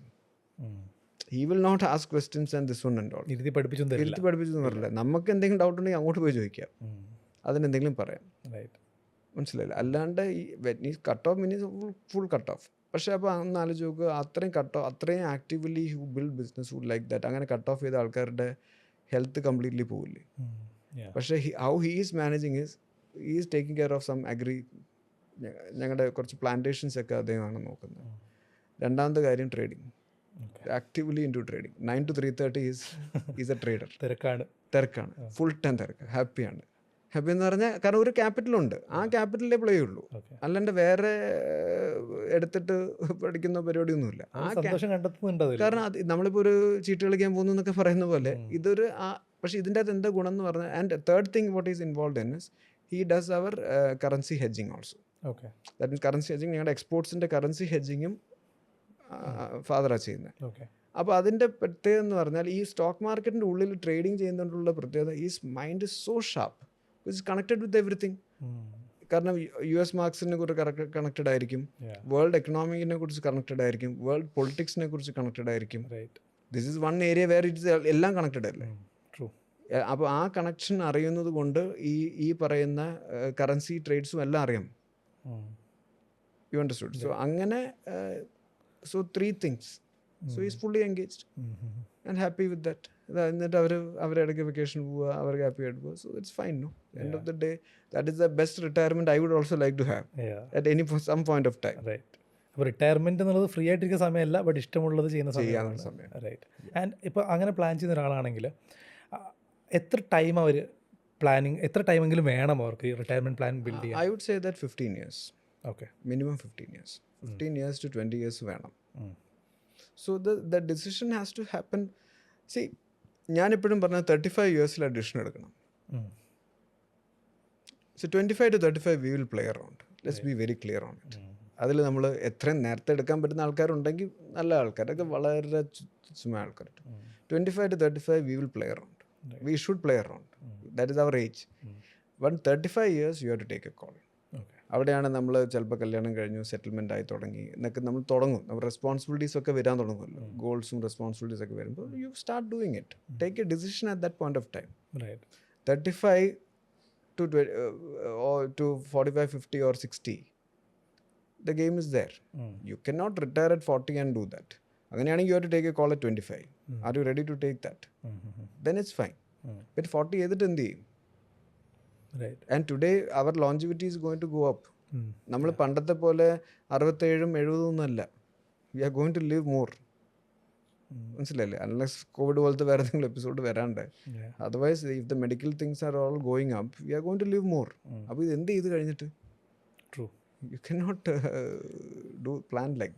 ഇപ്പം നമ്മൾ വീഡിയോ ഒക്കെ ചെയ്യുന്ന സമയത്ത് ഈ 15 ഇയർ 20 ഇയർ കഴിയുമ്പോൾ ഇത്രയൊക്കെ കിട്ടാനുള്ള പൊട്ടൻഷ്യൽ ഉണ്ടെന്ന് പറയുമ്പോൾ കമൻറ്റിലൊക്കെ ആൾക്കാർ ചോദിക്കുന്നതാണ് 50-ാം വയസ്സ് ഇത് കിട്ടിയിട്ട് എന്താ കാര്യമെന്ന്. റൈറ്റ്. അപ്പോൾ ഞാൻ തിരിച്ചു ചോദിക്കും, അതൊന്ന് ജീവിച്ചിരുന്നാൽ എന്ത് ചെയ്യും എന്നുള്ളൊരു ചോദ്യം തിരിച്ചു ചോദിക്കും. റൈറ്റ്. സോ അല്ല, അതിനൊരു ക്വസ്റ്റ്യനാണ്. ഞങ്ങളുടെ പുതിയൊരു ക്യാമ്പയിൻ വരാൻ പോകുന്നത് അതിൻ്റെ ബേസില്ല. കാരണം ഇപ്പം എല്ലാവരും ഒരു സാധനം എന്താണ്, ഇന്ന് ജീവിക്കുക, നാളത്തെക്കുറിച്ചില്ല. ഇപ്പോൾ ഞങ്ങളുടെ ക്യാമ്പയിൻ തന്നെ നാളെ ഉണ്ടെങ്കിലോ, ഒറ്റ ലൈനേ ഉള്ളൂ, നാളെ ഉണ്ടെങ്കിലോ. ഒരു question, very valid. People should think about. എല്ലാവരും പറയുന്നത് ഈ കോവിഡ് വന്നതിന് ശേഷം എല്ലാവരും പറയുന്നത് നമ്മളിന്ന് ചാവാൻ പോവാണ്, ഇന്ന് മരിക്കാൻ പോവാണ്, നമ്മളിന്ന് ജീവിച്ച് തീർക്കണം. ഇന്ന് ജീവിക്കേണ്ടെന്ന് ആരും പറയുന്നില്ല. ഇന്ന് ജീവിക്കണം, പക്ഷെ നാളത്തെക്കുറിച്ചും ഒരു ധാരണ ഉണ്ടാവണം. ഇല്ലെങ്കിൽ ഇന്ന് ജീവിച്ച് തീർത്തിട്ട് നാളെക്കുറിച്ച് നാളെ കഷ്ടപ്പെട്ട് ജീവിക്കേണ്ട ആവശ്യം എന്താണ്? You don't need. ആൻഡ് 50 വയസ്സെന്ന് പറയുന്നത് 50-60 വയസ്സിൽ നിന്നൊന്നും ഇന്നൊന്നും ഒരു വയസ്സല്ല. You look at people who are actually having fun. People who are actually having fun today is at the age of 60. If you really look at the whole, they are happy, but how can they make fun? How can they have fun if they don't have money? Yes. They cannot have fun if they don't have money. True. So അതെനിക്കൊന്നും ആളുകൾ ഒരു പോയിന്റിൽ realise ചെയ്യും. But ideally ഇങ്ങനെ പറയുന്ന പോഡ്കാസ്റ്റുകളും ഇങ്ങനെ പറയുന്ന ആൾക്കാർക്ക് കുറെ കൂടെ അവയർനെസ്, സംതിങ് ഷുഡ്, എന്തെങ്കിലും ഒരു സാധനം എവിടെയെങ്കിലും ക്ലിക്ക് ചെയ്യുമ്പോൾ ഇത് മനസ്സിലാവുമായിരിക്കും. റൈറ്റ്. ഞാനിപ്പോൾ കോവിഡിനെ പറ്റി പറഞ്ഞുകൊണ്ടിരിക്കുകയാണ്. How is Covid like for hedge? അതായത് ഇൻവെസ്റ്റർ ബിഹേവിയർ പെർസ്പെക്റ്റീവിലും ഹെഡ്ജിനൊരു ബിസിനസ് പെർസ്പെക്റ്റീവിലും എങ്ങനെയായിരുന്നു Covid? So that was the biggest I think blessing for us എന്ന് പറയാം. കാരണം ബ്ലെസ്സിങ് അല്ല, ഞങ്ങൾ അന്നാണ് മനസ്സിലായത് ആ ഡിസിഷൻ എത്രത്തോളം ക്രിട്ടിക്കലായിരുന്നു. കാരണം ഞാൻ നേരത്തെ പറഞ്ഞല്ലോ, hedge equities was a broker, and we were nowhere close to the likes of Zerodha, Groww or anyone for that matter. കാരണം ഞങ്ങളുടെ പ്ലാറ്റ്ഫോംസ് ഒക്കെ വളരെ മോശമായിരുന്നു. കാരണം നമ്മളൊരു വെൻഡറിൽ ഡിപ്പെൻഡൻ്റ് ആണ്. We are not a fintech company. You understood? We are more of a relationship and advisory company. We are not a fintech company. അപ്പോൾ എന്ത് പറ്റിയെന്ന് പറഞ്ഞാൽ നമ്മൾ വേറെ വെൻഡേഴ്സിലേക്കാണ് ഡിപ്പെൻഡൻറ്റ്, നമ്മുടെ ട്രേഡ് പ്ലാറ്റ്ഫോംസിനൊക്കെ. അപ്പോൾ അങ്ങനെ വന്നപ്പോഴാണ് പിന്നെ we were investing lot of money and we were losing money on that. എല്ലാം ഇൻവെസ്റ്റ് ചെയ്യും, അതിൻ്റെ 7 അയലത്ത് എത്തുമില്ല, ക്യാച്ചപ്പ് ഇല്ല. അങ്ങനെയാണ് we decided to surrender the broking licence and tie up with Motilal Oswal. അതായിരുന്നു നമ്മുടെ ഈ tie up with Motilal Oswal for the execution of trades. You understood? So the client relationships and advisory always happens from us. പക്ഷേ trades execute ചെയ്യുന്നു, DP എല്ലാം അവരുടെ കയ്യിൽ. അപ്പോൾ ആ ഡിസിഷൻ എടുത്തത് ഭയങ്കര ടൈമിങ്, ഭയങ്കര നമ്മൾ ഡിസിഷൻ എടുത്തു. എഗെയിൻ അതിൻ്റെ പ്രോസസ്സും ഉണ്ട്, റെഗുലേറ്ററി പ്രോസസ്സുണ്ട്, ഒരു ബിസിനസ് ട്രാൻസ്ഫർ എഗ്രിമെൻ്റ് എന്ന് പറഞ്ഞ പ്രോസസ്സ് കൂടെ നടന്നത്. അത് എക്സിക്യൂട്ട് ആയത് 2020 ഫെബ്രുവരി 28 നടക്കുന്നത്. ഒരു മാസം വൈകിയിരുന്നെങ്കിൽ പെട്ടുപോയാനെ. കാരണം ഒബ്വിയസ്ലി മോത്തിലാൽ ആസ് എ നമ്മളെക്കാട്ടി better platform, not maybe closer to Zerodha or national സ്കെയിലും they have a whole system. അന്ന് അതുകൊണ്ട് നമ്മുടെ ക്ലയൻസിന് ആർക്കും ഒരു ബുദ്ധിമുട്ട് വന്നില്ല. In fact the trades went up or the investment this one went up. Market എക്സ്പാൻഷൻ്റെ കൂടെ നമുക്കും കയറാൻ സാധിച്ചു, നമ്മുടെ കൂടെ അതിൻ്റെ എൻജോയ് ചെയ്യാൻ സാധിച്ചു. അതാണ് ബിസിനസ്സിൻ്റെ പെർസ്പെക്റ്റീവിൽ ഉണ്ടായ ഒരു വലിയ ബ്ലെസ്സിങ് എന്ന് പറയുന്നത്. പിന്നെ ഇൻവെസ്റ്റർ ബിഹേവിയറിൽ സെയിം സിറ്റുവേഷൻ ആണ് ഞാൻ പറഞ്ഞത്. Only difference is I think we were much better in the sense we didn't promote trading promote ചെയ്യാത്തതുകൊണ്ട് അവിടെ നമുക്കൊരു നല്ല ബേസ് ബിൽഡ് ചെയ്യാൻ സാധിച്ചു. കാരണം നമ്മൾ അന്ന് ട്രാൻസ്ഫർ ചെയ്യുമ്പോൾ ഞങ്ങളുടെ അസറ്റ്സ്, ഈ ബ്രോക്കേഴ്സ് ഒരിക്കലും അസറ്റ്സ് എന്ന് പറഞ്ഞ് സാധാരണ പറയാറില്ല. ഇപ്പോൾ ജിയോജിറ്റ് എപ്പോഴും പറയായിരുന്നു പണ്ട് തൊട്ടേ. ബാക്കിയുള്ള ബ്രോക്കേഴ്സ് എല്ലാവരും എത്ര റവന്യൂ എന്നാണ് പറയാറുള്ളത്. ഈ അസറ്റ്സ് അണ്ടർ കസ്റ്റഡി, അസറ്റ്സ് നമ്മളും നോക്കാറില്ലായിരുന്നു. അപ്പോൾ അന്ന് ട്രാൻസ്ഫർ ചെയ്യുമ്പോൾ ഞങ്ങളുടെ assets was only 2020 we were around 500-600 crore. ഇന്ന് ഇറ്റ് ഈസ് 2500 crore. 2500 റേറ്റിൽ വന്നത് ഈ പറയുന്ന മാർക്കറ്റ് അപ്രിസിയേഷനും ഈ ക്ലയൻറ്റ് അഡീഷൻസും നമ്മൾ ആ വെൽത്ത് എന്ന് പറഞ്ഞ രീതിയിലേക്ക് പോയതുകൊണ്ടാണ്. അതിൻ്റെ അകത്ത് 2500 ഒരുപാട് മിക്സ് വന്നു. ഒരു 1200 crore ആയിരിക്കും ഡയറക്റ്റ് എക്വിറ്റി, ഒരു 500-600 crore mutual funds, around Kerala is A huge NCD market. Muthoot Manappuram ഒക്കെ ഹ്യൂജ് ആണ്. അവിടെ അത് തന്നെ ഒരു 400-500 crore ഉണ്ട്. ഓക്കെ. പിന്നെ ബാക്കിയുള്ളത് PMS, ഓൾട്ടർനേറ്റ് ഇൻവെസ്റ്റ്മെന്റ് ഫണ്ട്സ്, ഇങ്ങനെ പല പല സ്കീംസ് എല്ലാം കൂടെയാണ് ബാക്കിയുള്ള ഫണ്ട്സ് കിടക്കുന്നത്. ഓക്കെ. അപ്പോൾ ടോട്ടൽ അങ്ങനെ ഒരു 200-500 crore നമുക്കിപ്പോൾ എത്താൻ പറ്റി over A period of last 5 years. It is A 5x growth in AUM. That is what we value. From 500 crore to 2,500 crore. അത് ഭയങ്കര ഒരു ഇൻട്രസ്റ്റിംഗ് സ്റ്റോറി ബോർഡായിട്ടാണ്. സോ കോവിഡ് കഴിഞ്ഞപ്പോൾ ഈ ഡിസ്കൗണ്ട് ബ്രോക്കേഴ്സിന് എത്രത്തോളം ഇമ്പ്രൂവ്മെന്റ് കൂട്ടാൻ പറ്റിയോ അതിന് പാരലായിട്ട് നമ്മുടെ ഹെഡ്ജിനും ഗ്രോത്ത് കിട്ടിയിട്ടുണ്ട്. കാരണം അതിൻ്റെ ഒരു റിലേറ്റബിലിറ്റി ഞാൻ പറയില്ല, റവന്യൂ എന്നുള്ള കോണ്ടെക്സ്റ്റിൽ ഞാൻ പറയില്ല. പക്ഷേ അതിനെക്കാട്ടി കൂടുതൽ വേറൊരു ബിസിനസ് മോഡലിൻ്റെ അകത്ത് ഇവോൾവ് ചെയ്ത് വരുന്നുണ്ടായിരുന്നു. Right. Which is called the wealth business model also evolving. ഞാൻ ഡിസ്കൗണ്ട് ബ്രോക്കേഴ്സായിട്ട് ഞാൻ കമ്പയർ ചെയ്യുന്നില്ല, ബട്ട് വെൽത്ത് മാനേജ്മെൻറ്റ് കമ്പനീസായിട്ട് കമ്പയർ ചെയ്താൽ അതിൻ്റെ കൂടെ ഒരു ഗ്രോത്ത് വി കുഡ്. ആൻഡ് ഇപ്പം ഹെഡ്ജിനുള്ള കസ്റ്റമേഴ്സ് എന്ന് പറയുന്നത് ലോങ് ടേമിലേക്ക് നിൽക്കാനുള്ള മൈൻഡ് സെറ്റോടുള്ള ആളുകൾ തന്നെയാണ്. അങ്ങനെ പറ്റിയിട്ടുണ്ട് കൺവിൻസ് ചെയ്യാൻ. സോ ഇത് പറ്റുന്ന എങ്ങനെയാന്ന് പറഞ്ഞാൽ ക്ലോസ് ആയിട്ടുള്ള റിലേഷൻഷിപ്പിൽ കൂടെ നടക്കുകയുള്ളൂ. ഞാൻ നേരത്തെ പറഞ്ഞില്ലേ, കാരണം ഇത് we are offering retail wealth management services. Right. Retail wealth management services. അപ്പോൾ അതിൻ്റെ അകത്ത് കുറേ കൺവിക്ഷൻ വേണ്ടത് നമ്മൾ ഡീൽ ചെയ്യുന്ന ആൾക്കാരായിട്ട് ഡയറക്റ്റ്ലി എപ്പോഴും ഈ കൺവിക്ഷൻ സ്റ്റോറി ബോർഡ്സ് കൊടുക്കണം. ഹ്യൂമൻ ടച്ച് ഉണ്ടാവും. ഹ്യൂമൻ ടച്ച് വരണം. അവിടെയാണ് ഞാനിപ്പോൾ എക്സാമ്പിൾ പറയുന്നത്. ഇപ്പോൾ നമ്മളൊരു അസുഖം വന്നാൽ നമ്മളെപ്പോഴും ആദ്യം നോക്കുന്ന ഗൂഗിളാണ്. എന്താണ് അതിൻ്റെ സിംറ്റംസ് എടുക്കും, ഇത് കാര്യം എന്ത് മരുന്ന് കഴിക്കാം എന്നൊക്കെ പറയും. പക്ഷെ ഫൈനലി നമ്മുടെ ഫാമിലി ഡോക്ടറിനെ വിളിച്ച് ചോദിക്കില്ലേ, ഒരു പോയിന്റ് എത്തുമ്പോൾ ആ സാധനമാണ് കൊടുക്കേണ്ടത് എപ്പോഴും വേണ്ടത്. കാരണം ആ ഒരു വി കോൾ അവസ്ഥ ഫിനാൻഷ്യൽ ഡോക്ടേഴ്സായിട്ട് അവർ പൊസിഷൻ ചെയ്യാൻ അവരുടെ നമ്മൾ ആഗ്രഹിച്ചിട്ട് കാര്യമില്ല. ഓരോ ക്ലയൻറ്റിനും അത് ഫീൽ ചെയ്യണം. ഒരു ക്ലയൻറ്റിന് ഫീൽ ചെയ്യണം, ഓക്കെ ഞാൻ എൻ്റെ അഡ്വൈസറിനോടോ അല്ലെങ്കിൽ ഞാൻ എൻ്റെ റിലേഷൻഷിപ്പ് മാനേജറിനോടോ ഒന്ന് ചോദിക്കട്ടെ എന്ത് ചെയ്യണമെന്ന് എന്നുള്ള ചോദ്യം വരുമ്പോൾ അവിടെയാണ് നമ്മൾ ബിസിനസ് ആവുന്നത്, അവിടെയാണ് നമ്മുടെ ബിൽഡ് ഉണ്ടാവുന്നത്. മാർക്കറ്റിൽ അതാണ് ഈ ഡിസ്കൗണ്ട് ബ്രോക്കിംഗ് തമ്മിൽ ഡിഫറൻസ്. ഡിസ്കൗണ്ട് ബ്രോക്കിംഗ് തന്നെ ഡു ഇറ്റ് യുവർ സെൽഫ് ആണ്. അവിടെ we are not competing at all. We are not even there. നമ്മൾ കോമ്പീറ്റ് ചെയ്യുന്നില്ല. We are not even competing with. Funds pick ചെയ്യാൻ പറ്റുന്നവർക്ക് അതായിരിക്കും നല്ലത്. അത് കറക്റ്റ്. അതും ഞാൻ നേരത്തെ പറഞ്ഞ പോലെ ഞങ്ങളുടെ age categories also start from 35. ഈ 20 to 35 ആണ് അവിടെ പോകുന്നത്. ഈ 35 കഴിയുമ്പോൾ they would like to have a confirmation. കാരണം പിന്നെയാണ് അവർക്ക് കുറച്ച് മേജർ ഡിസിഷൻസ് എടുക്കേണ്ടി വരും, സ്ട്രാറ്റജൈസ് ചെയ്യേണ്ടി വരും. യെസ്. ഓക്കെ. അവിടെ ചെയ്ത് വരുമ്പോൾ രണ്ട് കാര്യം കൊണ്ട് ഈ ടെക്നോളജിക്കൽ അഡ്വാൻസ്മെന്റ്സ് ഇപ്പോൾ എൻ്റെ രീതിയിൽ ഞാനൊക്കെ ഫേസ്ബുക്ക് ആക്റ്റീവായിട്ട് ചെയ്തുകൊണ്ടിരുന്ന ആളാണ്. ഇപ്പോൾ ഇൻസ്റ്റാഗ്രാം വരുമ്പോൾ എനിക്ക് ബുദ്ധിമുട്ടാണ്, ഇത് എവിടെ പോസ്റ്റ് ചെയ്യണം, അത് തൊട്ടാൽ ഇത് പോവോ, ഇത് തൊട്ടാൽ പോകുന്ന പറഞ്ഞാൽ നമുക്കും ഈ ടെക്നോളജിക്കലി അത്രയും അഡ്വാൻസ്മെന്റ് വരത്തില്ല. അതിൻ്റെ കാരണം പ്രായമാണ്. You understood? പ്രായമാകുമ്പോൾ നമുക്ക് ടെക്നോളജിക്കൽ അപ്കീപ്പിനുള്ള സാധ്യതകൾ കുറയും.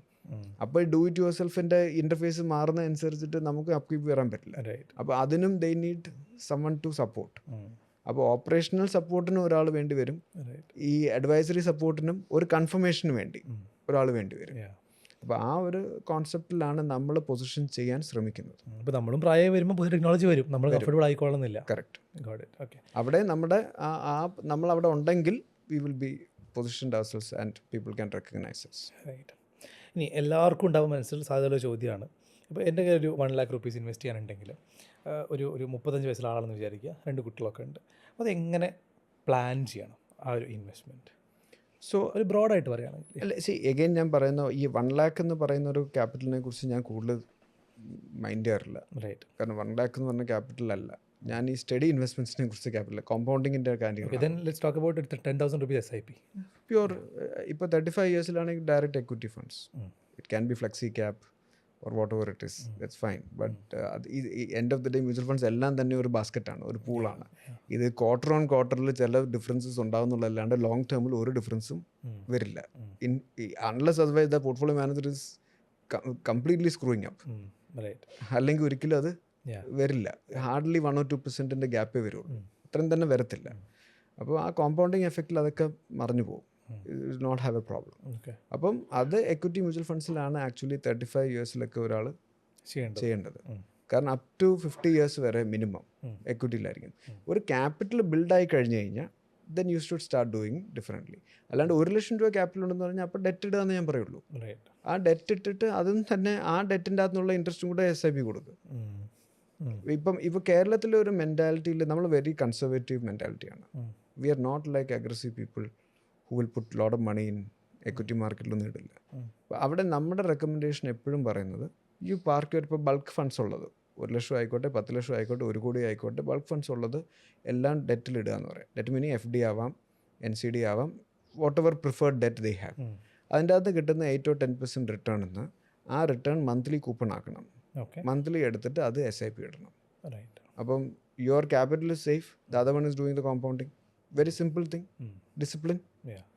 കറക്റ്റ്. സൈക്കോളജിക്കൽ സമാധാനം കൂടെ കിട്ടും. സൈക്കോളജിക്കൽ സമാധാനം അവിടെ കിട്ടുകയും ചെയ്യും, ഇവിടെ കോമ്പൗണ്ട് ചെയ്യുന്നുണ്ട്. You understood? Look at the plain, absolutely fine. രണ്ടുപേർക്കും ടിക്കായില്ലേ? ഇതിന് കൂടുതലൊരു വേറെ സയൻസ് ഒന്നും വേണ്ട. Very simple. റിട്ടയർമെന്റ് ഒക്കെ എടുക്കുമ്പോൾ നമ്മൾ ഡെറ്റ് കൂടുന്നു. അത് ആ സമയത്ത് ബൾക്ക് ഫണ്ട്സ് വരുമ്പോൾ നമ്മൾ ഡെറ്റ് അലൊക്കേഷനും രീതിയിൽ നോക്കിക്കൂട്ടും. അവിടെയും എപ്പോഴും ഞാൻ പറയുന്ന കോമ്പൗണ്ടിങ് എഫക്റ്റ് എപ്പോഴും കണ്ടിന്യൂ ചെയ്യണം പറ്റുവാണെങ്കിൽ. ഓക്കെ. അതുപോലെ ഇപ്പം കരിയറൊക്കെ സ്റ്റാർട്ട് ഔട്ട് ചെയ്ത ഒരാളാണെങ്കിൽ, ഒരു 25 താഴെ ഏജിലുള്ള ആളൊക്കെ ആണെങ്കിൽ, how should they think about money? Right. കാരണം ഇപ്പം ഇൻവെസ്റ്റിംഗ് മാത്രമായിരിക്കില്ല ഒരു പക്ഷേ നമ്മൾ ഇൻഷുറൻസിനെ പറ്റി പറയാറുണ്ട്. അപ്പം ഒരു ബേസിക് ആയിട്ടൊരു ചെക്ക് ലിസ്റ്റ് പോലെ എന്തൊക്കെയാണ് ഒരു സ്റ്റാർട്ട് ഔട്ട് ചെയ്ത ആൾ ചെയ്യേണ്ടത്? ഒറ്റ പ്രിൻസിപ്പിൾ ആലോചന. What is income minus expenses equal to savings എന്നാണ് എല്ലാവരും ചിന്തിക്കുന്നത്. അതല്ലല്ലോ. അല്ല. Income minus savings has to be expenses. If they follow this one equation, life is sorted. Right. That's it. വളരെ സിമ്പിൾ ചേഞ്ച് ആണെങ്കിലും അതുണ്ടാക്കുന്ന ചേഞ്ച് ഭയങ്കര ആ ഒരു ഒരെണ്ണം എടുത്ത് ഇപ്പുറത്തിട്ടു, അത്രയോ.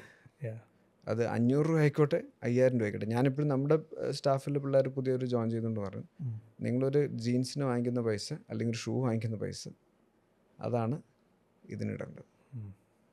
റൈറ്റ്. നിങ്ങളുടെ സ്പെൻഡിങ്ങിൻ്റെ ആ ഒരു എമൗണ്ട് അത് ഇട്ടിട്ട് ബാക്കി സ്പെൻഡ് ചെയ്യും. ആദ്യം അത് ചെയ്യുക. അപ്പോൾ അങ്ങനെ ആകുമ്പോൾ ആ ഇക്വേഷൻ ഇപ്പുറത്തായി. റൈറ്റ്. അത് എമൗണ്ട് എത്രയാണെന്നുള്ളതല്ല ഞാൻ പറയുന്നത്. നിങ്ങളുടെ പ്രശ്നങ്ങൾ ഇത്രയും പ്രശ്നങ്ങളുണ്ടാവും ആയിക്കോട്ടെ, പക്ഷേ ഈ ഇക്വേഷൻ ഒന്ന് മാറ്റാൻ വേണ്ടി പേരിന് ചെയ്യും, ഹാബിറ്റിലേക്ക് കയറും, എന്നിട്ട് നിങ്ങൾ എന്ത് വേണം ചെയ്തോ. അല്ലെങ്കിൽ ഇത് ഒരിക്കലും പ്രാരാബ്ദം പറഞ്ഞുകൊണ്ട് ഒരിക്കലും തീരത്തില്ല. നമ്മുടെ സിറ്റുവേഷനും പ്രാരാബ്ദം പറഞ്ഞുകൊണ്ട് ഇത് ഒരിക്കലും ഇത് സോൾവ് ചെയ്യാൻ പറ്റില്ല. എപ്പോഴും കൂടിക്കൊണ്ടേ ഇരിക്കുള്ളൂ. ഇതൊന്ന് ഈ ഇക്വേഷൻ എടുത്തൊന്ന് ഇപ്പുറത്തിട്ടാൽ മതി, വേറെ എല്ലാ പ്രോബ്ലംസ് ആണ്. അതുകൊണ്ട് മൾട്ടിപ്പിൾ ഗുണങ്ങളുണ്ട്. ഒന്ന്, നമുക്ക് മാർക്കറ്റിൽ പാർട്ടിസിപ്പൻ്റ് ആവാം. രണ്ട്, ആ ഗ്രോത്ത് നമുക്ക് കണ്ടു കഴിഞ്ഞാൽ പിന്നെ നമുക്ക് സെൽഫ് കൺവിക്ഷൻ വരും, കൂടുതൽ എമൗണ്ട് ഇൻവെസ്റ്റ് ചെയ്യാം. കറക്റ്റ്. അത് പിന്നെ ആ സ്റ്റോറി ബോർഡ് അവർ തന്നെ പ്ലേ ചെയ്തോളും. റൈറ്റ്. നമ്മളെ ഹാബിറ്റിൽ കൊണ്ടിട്ടാൽ മതി, ബാക്കിയൊന്നുമില്ല. ഓക്കെ. ഇനി നമുക്ക് ഹെഡ്ജിൻ്റെ മാർക്കറ്റിങ്ങിനെ കുറിച്ച് ജസ്റ്റ് സംസാരിക്കാം, ബിസിനസ്സിലേക്ക് ഒന്ന് വരാം. ഞാൻ ചോദിക്കാൻ കാരണം സ്റ്റാർട്ടിങ്ങിൽ തന്നെ പറഞ്ഞു ഹെഡ്ജ് എന്താണെന്നും ഫൈനാൻസ് എന്താണെന്നും സ്റ്റോക്ക് മാർക്കറ്റ് എന്താണെന്നും അന്നും അറിയാത്ത കാലത്ത് എനിക്ക് ഹെഡ്ജിൻ്റെ പേരറിയാം. ആ ഒരു ലോഗോ മനസ്സിലുണ്ട്, മോഹൻലാലും മനസ്സിലുണ്ട്. അപ്പോൾ പണ്ട് തൊട്ടേ മാർക്കറ്റിംഗ് ഹെഡ്ജ് കില്ല് ചെയ്തൊരു കാര്യമാണ്. റൈറ്റ്. അതും മാർക്കറ്റിംഗ് വളരെ കുറച്ച് മാത്രമുള്ളൊരു ഇൻഡസ്ട്രിയിൽ. റൈറ്റ്. എന്നെ ഭയങ്കരമായിട്ട് അട്രാക്ട് ചെയ്തൊരു കാര്യം റീസെൻ്റ്ലി വന്ന ആഡാണ്, കാര്യം സാമ്പത്തികമാണെന്ന് പറഞ്ഞൊരു ആഡ്. അത് തരുന്ന വലിയൊരു മെസ്സേജും ഉണ്ട്. കാരണം നാട്ടിൽ പണത്തെക്കുറിച്ചുള്ള കോൺവെർസേഷൻ നടക്കുന്നില്ല. ഇപ്പോൾ പേരൻസും കുട്ടികളും തമ്മിൽ നടക്കുന്നില്ല, പാർട്ട്നേഴ്സ് തമ്മിൽ നടക്കുന്നില്ല. അതൊക്കെയാണ് ക്ലിയറായിട്ട് ആ ആഡിലൂടെ കാണിക്കുന്നത്. സോ എങ്ങനെയാണ് ഈ ഒരു മാർക്കറ്റിംഗ് സ്റ്റോറീസിലേക്ക് എത്തുന്നത്? How do you identify that? Plus എങ്ങനെ നമുക്ക് ഈ ഒരു കമ്മ്യൂണിക്കേഷൻ ഗ്യാപ്പ് ഫിഗർ ഔട്ട് ചെയ്യാൻ പറ്റും പ്രാക്ടിക്കൽ സെൻസിൽ? ഗുഡ്. സി അശ്വിൻ, ഒന്ന് first of all I have to give the credit to marketing strategy. തുടക്കത്തിൽ തന്നെ അത് എഗെയിൻ ഞങ്ങളുടെ അന്നത്തെ CEO ആയിരുന്നു ഭുവൻ അടുത്താണ്, ഭുവനേന്ദ്രൻ സാറിനാണ് കൊടുക്കേണ്ടത്. കാരണം അദ്ദേഹം വളരെ സ്പെസിഫിക് ആയിരുന്നു. ആ കളർ ഇപ്പം ഇന്നും നമ്മൾ സർവേ കണ്ടക്ട് ചെയ്യുമ്പോൾ ഹെഡ്ജിനെ കുറിച്ചിട്ടൊരു റാൻഡം സർവേസ് കണ്ടക്ട് ചെയ്യുമ്പോൾ നമ്മൾ ചെയ്യാറുണ്ട്. ഈ സ്കൂൾസിലും കോളേജസിലെ പിള്ളേരെ കൊണ്ടൊക്കെ ചെയ്യിക്കാറുണ്ട്. അവർ ചെയ്യുമ്പോൾ 3 കാര്യമാണ് ഐഡൻറ്റിഫൈ ചെയ്യുന്നത്: മോഹൻലാൽ, ബുൾ, കളർ, പേർപ്പിൾ. ഈ 3. അന്ന് പേർപ്പിൾ അന്ന് പ്രോമിനൻ്റ് അല്ല. അന്ന് എല്ലാവരും റെഡും ബ്ലൂ ആയിരുന്നു എടുത്തുകൊണ്ടിരുന്നത്. ഐദർ റെഡ് ഓർ ബ്ലൂ എല്ലാവരും എടുത്തുകൊണ്ടിരുന്നത്. അപ്പോൾ ആ പേർപ്പിൾ എന്ന് പറഞ്ഞ കളർ ഇന്ന് പേർപ്പിൾ ഭയങ്കര പ്രോമിനൻ്റാണ്. Most of the financial institution പേർപ്പിളിലേക്ക് മൂവ് ചെയ്തിട്ടുണ്ട്. അപ്പം ഇത് 3 അന്ന് റെസൊനേറ്റ് ചെയ്തത്. When you also thought about that resonate ചെയ്ത് കുട്ടിയെന്ന് ഈ 3 കാര്യമാണ് റെസൊനേറ്റ് ചെയ്തത്. ഒരു കാള കണ്ടു, ഒരു മോഹൻലാലിനെ കണ്ടു, ഇത്. അപ്പോൾ ഇത് അന്ന് അദ്ദേഹം പ്ലാൻ ചെയ്ത ഒരു കാര്യമാണ്. അറിഞ്ഞുകൊണ്ട് ചെയ്താണോ എന്ന് ചോദിച്ചാൽ എനിക്ക് അറിഞ്ഞൂടാ, പക്ഷേ but that was he wanted all 3. അങ്ങനെ അതായിരുന്നു ഭയങ്കരമായിട്ട്. പിന്നെ നമ്മൾ ഈ ലൈനിനെ കുറിച്ച് അന്ന് നമ്മൾ മോഹൻലാലിനെ ഉപയോഗിച്ചുകൊണ്ടിരുന്ന സമയത്ത് അതെല്ലാം ഉപയോഗിക്കുന്നതെല്ലാം വളരെ സ്പെസിഫിക് ആയിരുന്നു. Because he doesn't do for നമുക്കൊരു കമേഴ്ഷ്യൽ എൻഗേജ്മെൻ്റ് അല്ല. There is no money transaction on not a brand ambassador എന്ന് പറഞ്ഞ കോണ്ടെക്സ്റ്റിൽ ദർ ഇസ് നോ മണി. അപ്പോൾ we are very clear that we will not use him for just for every year ഇത്ര ad ചെയ്യുക, അങ്ങനെ ഒരു context ഒന്നുമില്ല. ആദ്യം ലോഞ്ച് ഇയറിൽ ഇന്നത്തെ ചെറിയ നിക്ഷേപം നാളത്തെ വലിയ സമ്പത്ത് എന്ന് പറഞ്ഞ ഒരു ലൈനിൽ തുടങ്ങി. പിന്നെ ഞങ്ങൾ ഉപയോഗിച്ചത് 10 കൊല്ലം മുമ്പെയാണ് ഈ സാമ്പത്തിക സ്വാതന്ത്ര്യം എന്ന് പറഞ്ഞ ലൈനിൽ. സാമ്പത്തിക സ്വാതന്ത്ര്യം അത് കഴിഞ്ഞിട്ടാണ് ഇപ്പോൾ ഉപയോഗിച്ചത് കാര്യം സാമ്പത്തികമാണ്. ഈ സാമ്പത്തിക സ്വാതന്ത്ര്യം ലൈൻ ഉപയോഗിച്ചപ്പോൾ ഞങ്ങൾ കുറേ പ്രൊമോട്ട് ചെയ്യാൻ ശ്രമിച്ചു. അത് പല രീതികളിലെ സാമ്പത്തിക സ്വാതന്ത്ര്യം എന്ന ലൈൻ പ്രൊമോട്ട് ചെയ്യാൻ ശ്രമിച്ചപ്പോഴും ചെറിയൊരു പ്രോബ്ലം പറ്റും, ആൾക്കാർക്ക് അത് ആക്ച്വലി ഫീൽ ചെയ്യുന്നില്ല. They are still not understanding നമ്മളിപ്പോഴും പറഞ്ഞില്ലേ ഫിനാൻഷ്യൽ ഇൻഡിപെൻഡൻസ് എന്ന് പറയുന്നത്. People don't feel it. അവർക്ക് എക്സ്പീരിയൻസ് ചെയ്യാൻ പറ്റുന്നില്ല. ദെൻ അവരുടെ തലയുടെ മുകളിൽ കൂടെ പോകുന്ന ഒരു കാര്യമായിട്ടാണ് പറയുന്നത്. നമ്മൾ എത്ര പുഷ് ചെയ്യാൻ ശ്രമിക്കുമ്പോഴും കോൺസെപ്റ്റ് കേൾക്കുമ്പോൾ കൊള്ളാം, പക്ഷെ അവർക്ക് എക്സ്പീരിയൻസ് ചെയ്യാൻ സാധിക്കുന്നില്ല. എക്സ്പീരിയൻസ് ചെയ്യാൻ സാധിക്കാത്തത് കൊണ്ടൊരു പ്രോബ്ലം വന്നു. പ്രോബ്ലം അല്ല, അത് ആ വിചാരിച്ച പോലെ അങ്ങോട്ട് നമുക്കൊരു ഒരു ഇത് വന്നില്ല. അങ്ങനെ പണം ഉണ്ടാക്കാൻ പറ്റുള്ളൂ. മടി, അതിനെക്കുറിച്ചുള്ള മടി. പിന്നെയാണ് നമ്മൾ ഈ ലൈനിലേക്ക് വന്നത്, ലെറ്റ്സ് ടോക്ക്. ഈ ടോക്ക് ചെയ്യുമ്പോൾ ഇമ്മീഡിയറ്റ് ആണ്, മനസ്സിലാവും. ലെറ്റ്സ് ടോക്ക്, കാര്യം സാമ്പത്തികമാണ്. ലെറ്റ്സ് ടോക്ക്, നമുക്ക് സംസാരിച്ച് തുടങ്ങാം. പൈസ ഇടണോ വേണ്ടോ എന്നുള്ളതൊക്കെ വേറെ കാര്യം. നമുക്ക് സംസാരിച്ച് തുടങ്ങുമ്പോൾ ഒരു റിലീഫ് കിട്ടില്ലേ. സാധാരണ നമുക്കൊരു പ്രയാസമുണ്ട് അല്ലെങ്കിൽ പ്രശ്നങ്ങളുണ്ടെങ്കിൽ നമ്മൾ ഒരു ഫ്രണ്ടിനോട് സംസാരിക്കും, അല്ലെങ്കിൽ ഒരാളോട് ഫ്രണ്ട് വേണ്ട, റാൻഡം ഒരാളോട് നമ്മൾ തീർച്ച് സംസാരിച്ച് എങ്ങനെ ഉണ്ടാവും? പെട്ടെന്ന് സംസാരിച്ചാൽ അല്ലേ you get a relief, you immediately start resonating. So അങ്ങനെ അതിനെക്കുറിച്ചുള്ളൊരു തോട്ട് പ്രോസസ്സിലാണ് ഈ കാര്യം സാമ്പത്തികമാണ് എന്ന് പറഞ്ഞ ലൈനിലേക്ക് നമ്മൾ വന്ന് എൻഡ് അപ്പ് ചെയ്തത്. So we are very excited. After 10 years we came up with a line. So we are excited, we are happy with that line. It connects with every angle. ഇപ്പം നമുക്ക് വെൽത്ത് മാനേജ്മെൻറ്റ് ഡിവിഷനാണ് hedge എക്വിറ്റീസ്, hedge finance എന്ന് പറയുന്നതാണ് നമ്മുടെ NBFC loan division. ഇതെല്ലാത്തിനും hedge ഗ്രൂപ്പിനെ totally connect ചെയ്യാൻ പറ്റുന്നത്. പിന്നെ ഹെഡ്ജ് സ്കൂൾ എന്ന് പറയുന്നുണ്ട്, അത് നമ്മുടെ ലേണിങ്ങിൻ്റെ ഇൻസ്റ്റിറ്റ്യൂഷൻ. ഇത് മൂന്നിനെ കണക്ട് ചെയ്യാൻ പറ്റുന്ന ഒരു ലൈനായിട്ട് അത് മാറി. We are also happy to. Response എങ്ങനെ ഉണ്ടായിരുന്നു? It's a very good response. നമ്മൾ പിന്നെ റെസ്പോൺസ് എടുക്കുന്നത് എന്ന് പറയുന്നത് നമ്മുടെ ഇൻറ്റേർണൽ സർവേസ് ഉണ്ടാവും, പിന്നെ നമ്മുടെ ഇൻറ്റേർണലൈസേഷൻ ആണല്ലോ ഏറ്റവും ഇമ്പോർട്ടൻറ്റ്. മനസ്സിലായി, നമ്മൾ അതിൽ ജീവിക്കണ്ടേ, അത് ജീവിക്കാൻ സാധിക്കുന്നതാണല്ലോ ഏറ്റവും ഇമ്പോർട്ടൻറ്റ്. എന്നാലല്ലേ ആ ബ്രാൻഡ് ആക്ച്വലി വാല്യൂ ഉള്ളൂ. അല്ലെങ്കിൽ നമ്മൾ എന്ത് പറഞ്ഞിട്ടും അതിൽ ജീവിക്കുന്നില്ലെങ്കിൽ കാര്യമില്ലല്ലോ. അപ്പോൾ ഞങ്ങൾ എപ്പോഴും ബിലീവ് ചെയ്യുന്ന ഒരു കാര്യം ഇൻറ്റേർണലൈസേഷനാണ്. ഇൻറ്റേർണലൈസേഷൻ ചെയ്തിട്ട് till now we are very happy. എനിക്ക് ഞാനിത് ആദ്യമായിട്ട് കാണുന്നത് കോഴിക്കോട് തിയേറ്ററിലാണെന്ന് തോന്നുന്നു. അപ്പോൾ കണ്ടപ്പോൾ തന്നെ ആ ഒരു ഓഡിയോയിലൊക്കെ ഞാനിങ്ങനെ പെട്ടെന്ന് വിചാരിച്ചു, നമ്മൾ ഫൈനാൻസ് ഫീൽഡ് ആയതുകൊണ്ട് ഇത് ഭയങ്കര it has to be set എന്നുള്ളൊരു കാര്യമുണ്ട്. കാരണം പേരൻസ് പോലും ഭയങ്കര മടിയല്ലേ വീട്ടിൽ, ഒരു പണം സംസാരിക്കാൻ പാടില്ലാത്തൊരു കാര്യമാണ്, അങ്ങനെയാണ് ചിന്തിച്ചുകൊണ്ടിരിക്കുന്നത്. അപ്പോൾ അറ്റ്ലീസ്റ്റ് ഈ ഒരു ജനറേഷൻ മുതൽ അത് മാറണം. So it is A really great message. Congrats on that. Thank you. Also ഈ നമ്മൾ ഇത്രയും നേരം സംസാരിച്ചത് നമ്മുടെ സ്റ്റോക്ക് മാർക്കറ്റ് ആ ഒരു റീറ്റെയിൽ ഇൻവെസ്റ്റർ ആംഗിളിലായിരുന്നു. അപ്പോൾ നമ്മൾ വെൽത്തിൻ്റെ ഒരു കാറ്റഗറി പറഞ്ഞിരുന്നു നമ്മൾ. അപ്പം ജനറലി ഈ വെൽത്ത് മാനേജ്മെൻറ്റിൽ എന്തൊക്കെയാണ് ബാക്കി വേറെ പൊട്ടൻഷ്യൽ ഉള്ളത്? ആസ് ഇൻ സ്റ്റോക്ക് മാർക്കറ്റിലുള്ള ഇൻവെസ്റ്റ്മെൻറ്റ്സോ മ്യൂച്വൽ ഫണ്ട്സൊന്നും അല്ലാതെ വേറെ എന്തൊക്കെ സാധ്യതകളാണ് വെൽത്ത് ആംഗിളിൽ നോക്കുമ്പോൾ ആളുകൾക്കുള്ളത്? സോ ബേസിക് എന്താണ്, നമ്മൾ വെൽത്തിൻ്റെ കോൺസെപ്റ്റിൽ നമ്മളൊരു ജേണിയാണ് സാധാരണ പറയാറ്. ഒരു യാത്രയാണല്ലോ, നമ്മളൊരു യാത്രയാണല്ലോ, ഒരു ലൈഫ് എന്ന് പറഞ്ഞ ഒരു യാത്രയാണ്. ആ യാത്രയിൽ നമ്മൾ 25-ാമത്തെ വയസ്സിൽ നമ്മൾ ഏൺ ചെയ്യാൻ തുടങ്ങുന്നു. അപ്പോൾ ഏൺ ചെയ്യാൻ തുടങ്ങുമ്പോൾ നമ്മൾ ആദ്യം പറയുന്നതാണ് SIP, ഒരു സേവിങ്സ് ചെയ്യുക. ഓക്കെ, അത് കഴിഞ്ഞ് ആ യാത്ര പോകുമ്പോൾ ആ യാത്രയ്ക്ക് എന്തെങ്കിലും അപകടം സംഭവിക്കാം അല്ലേ. യാത്ര ലീനിയറായിട്ട് പോകില്ല, അത് ചിലപ്പോൾ ഒരു മെഡിക്കൽ കോംപ്ലിക്കേഷൻ ആവാം, നമുക്കാവാം. അപ്പോൾ അവിടെയാണ് നമ്മുടെ ഈ സേവിങ്സ് എല്ലാം ഈറ്റപ്പ് ആകാൻ പോകുന്നത്. അപ്പോൾ അതിനെ കവർ ചെയ്യാൻ വേണ്ടി you need to have a medical insurance. Correct, that is very important. Then ആ യാത്ര കണ്ടിന്യൂ ചെയ്യുമ്പോൾ നമ്മളിൽ ഡിപ്പെൻഡൻ്റ് ആവും ചിലവർ, നമ്മുടെ ഫാമിലി, നമ്മൾ ഏർണിംഗ് മെമ്പറിന് ഡിപ്പെൻഡൻ്റ് ആവും ഇൻ സം ഫോമാറ്റ്, ഫാമിലിയോ ആരെങ്കിലും ഡിപ്പെൻഡൻ്റ് ആവും. Then you need to have a term insurance. ആ യാത്ര അതിലൂടെ കവർ ചെയ്യണ്ടേ.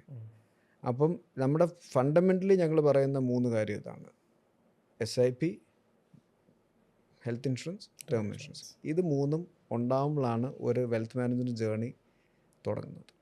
അത് ഓരോ യാത്രകളുടെ ഘട്ടത്തിലാണ്. പിന്നെ നമ്മൾ ആ യാത്ര അവസാനിക്കാറാകുമ്പോഴത്തേക്ക് നമുക്കൊരു ക്യാപിറ്റൽ ആവും. 50 വയസ്സാകുമ്പോഴത്തേക്കും we have a capital. Right. അവിടെയാണ് നമ്മൾ എക്സ്പ്ലോറേഷൻ തുടങ്ങുന്നത്. ഉം. ഏത് പല പ്രോഡക്റ്റിലേക്ക് റിസ്ക് എടുക്കുന്നത്. റിസ്ക് എടുക്കുക. റിസ്ക്കോ അത് പല ഡൈവേഴ്സിഫിക്കേഷൻ ചെയ്യാൻ പോകുന്നു. റൈറ്റ്. അവിടെ നമുക്ക് സ്റ്റാർട്ടപ്പ് ഇൻവെസ്റ്റ്മെൻറ്റ് ചെയ്യാം, ഉം. മനസ്സിലായല്ലേ? ഓൾട്ടർനേറ്റ് ഇൻവെസ്റ്റ്മെൻറ്റ് ഫണ്ട്സ് എന്ന് പറഞ്ഞപ്പോൾ എന്തൊക്കെ കാറ്റഗറി ഉണ്ട്. പുറത്തേക്ക് ഇൻവെസ്റ്റ് ചെയ്യാം, LRS റൂട്ടിൽ, ഉം. മനസ്സിലായല്ലേ? അതായത് പുറത്തേക്ക് $250,000 വരെ ഇൻവെസ്റ്റ് ചെയ്യാം റൈറ്റ്. ഓരോ വർഷം. US പുറത്ത് മാർക്കറ്റ് ഉദ്ദേശിക്കുന്നത് മാർക്കറ്റ് ചെയ്യാം. വേണ്ട US അവിടെ ഒരു വീട് വാങ്ങിക്കാം. Right. $250,000 you can send outside. Um. ലോകത്ത് എവിടെ വേണമെങ്കിലും ഇടാം. Opportunities are different. Right. The whole world is opening up ഉം. if you have the capital. Right. So from 25 to 50, you should have this basic thing to have the capital. ഉം. I'm talking about a normal professional, Yeah. correct? There is various stories. You get a boost because of you becoming entrepreneur. Yeah. അല്ലേ? Sudden boost വരുമ്പോൾ opportunities അപ്പം തന്നെ open ആവും. True. ഇത് അവിടെ വരുമ്പോൾ opportunities open ആവുന്ന കാര്യങ്ങളാണ് നമ്മളിവിടെ സംസാരിക്കുന്നത്. അതിൻ്റെ അത് പ്രോഡക്ട്സ് അൺഡിഫൈൻഡ് ആണ്. ഉം. എന്തൊക്കെ ടൈപ്പ് പ്രോഡക്റ്റ് വേണമെങ്കിലും ചെയ്യാം. Right. You can have that. അപ്പോൾ ആ ജേണിയിൽ അവിടെ എത്തുമ്പോഴേ അത് ചെയ്യാൻ പറ്റുള്ളൂ. ഉം. പക്ഷേ ആ ജേണി തുടങ്ങുമ്പോഴാണ് ഏറ്റവും ഇമ്പോർട്ടൻറ്റ്. റൈറ്റ്. ജേണി തുടങ്ങി ഇപ്പോൾ അശ്വിൻ്റെ ഓഡിയൻസും എല്ലാം തന്നെ നമ്മൾ ആ ജേണി തുടങ്ങുന്ന ആൾക്കാരായിരിക്കും. റൈറ്റ്. ആ ജേണി തുടങ്ങുമ്പോൾ എടുക്കുന്ന ഡിസിഷനാണ് ഏറ്റവും ഇമ്പോർട്ടൻറ്റ്. ഉം. അപ്പോൾ ആ 3 പ്രോഡക്റ്റ് ബൈ ഡിഫോൾട്ടായി സെറ്റ് ചെയ്ത് വെച്ചേക്കുക. Right.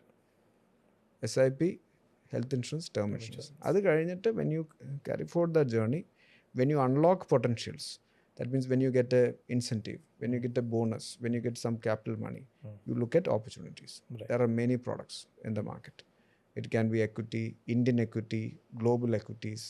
You understood? Yeah. It can be debt, Indian debt, global debt. Yeah. It can be Bitcoin. Right. മനസ്സിലായി? Bitcoin is also today is actually formalized. Right. നമ്മളിവിടെ ചെയ്തില്ല എന്നേ ഉള്ളൂ. അവിടെ there is a fund. Right. We recommend people to do that ETF. Yeah. അവിടുത്തെ BlackRock. ബ്ലാക്ക് റോക്കിൻ്റെ ETF through. Wallets ഒക്കെ വെരി ഡിഫിക്കൾട്ട്. ആ വാളറ്റിനൊന്നും നമുക്ക് ബിലീവ് ചെയ്യാൻ പറ്റില്ല. It's always better to do through a ETF. Okay. Gold buy through ETFs. ഉം. SGB നിന്ന് പോയി, അല്ലെങ്കിൽ SGB was the best option, അല്ലെങ്കിൽ ETF. You do like opportunities are ഗലോർ.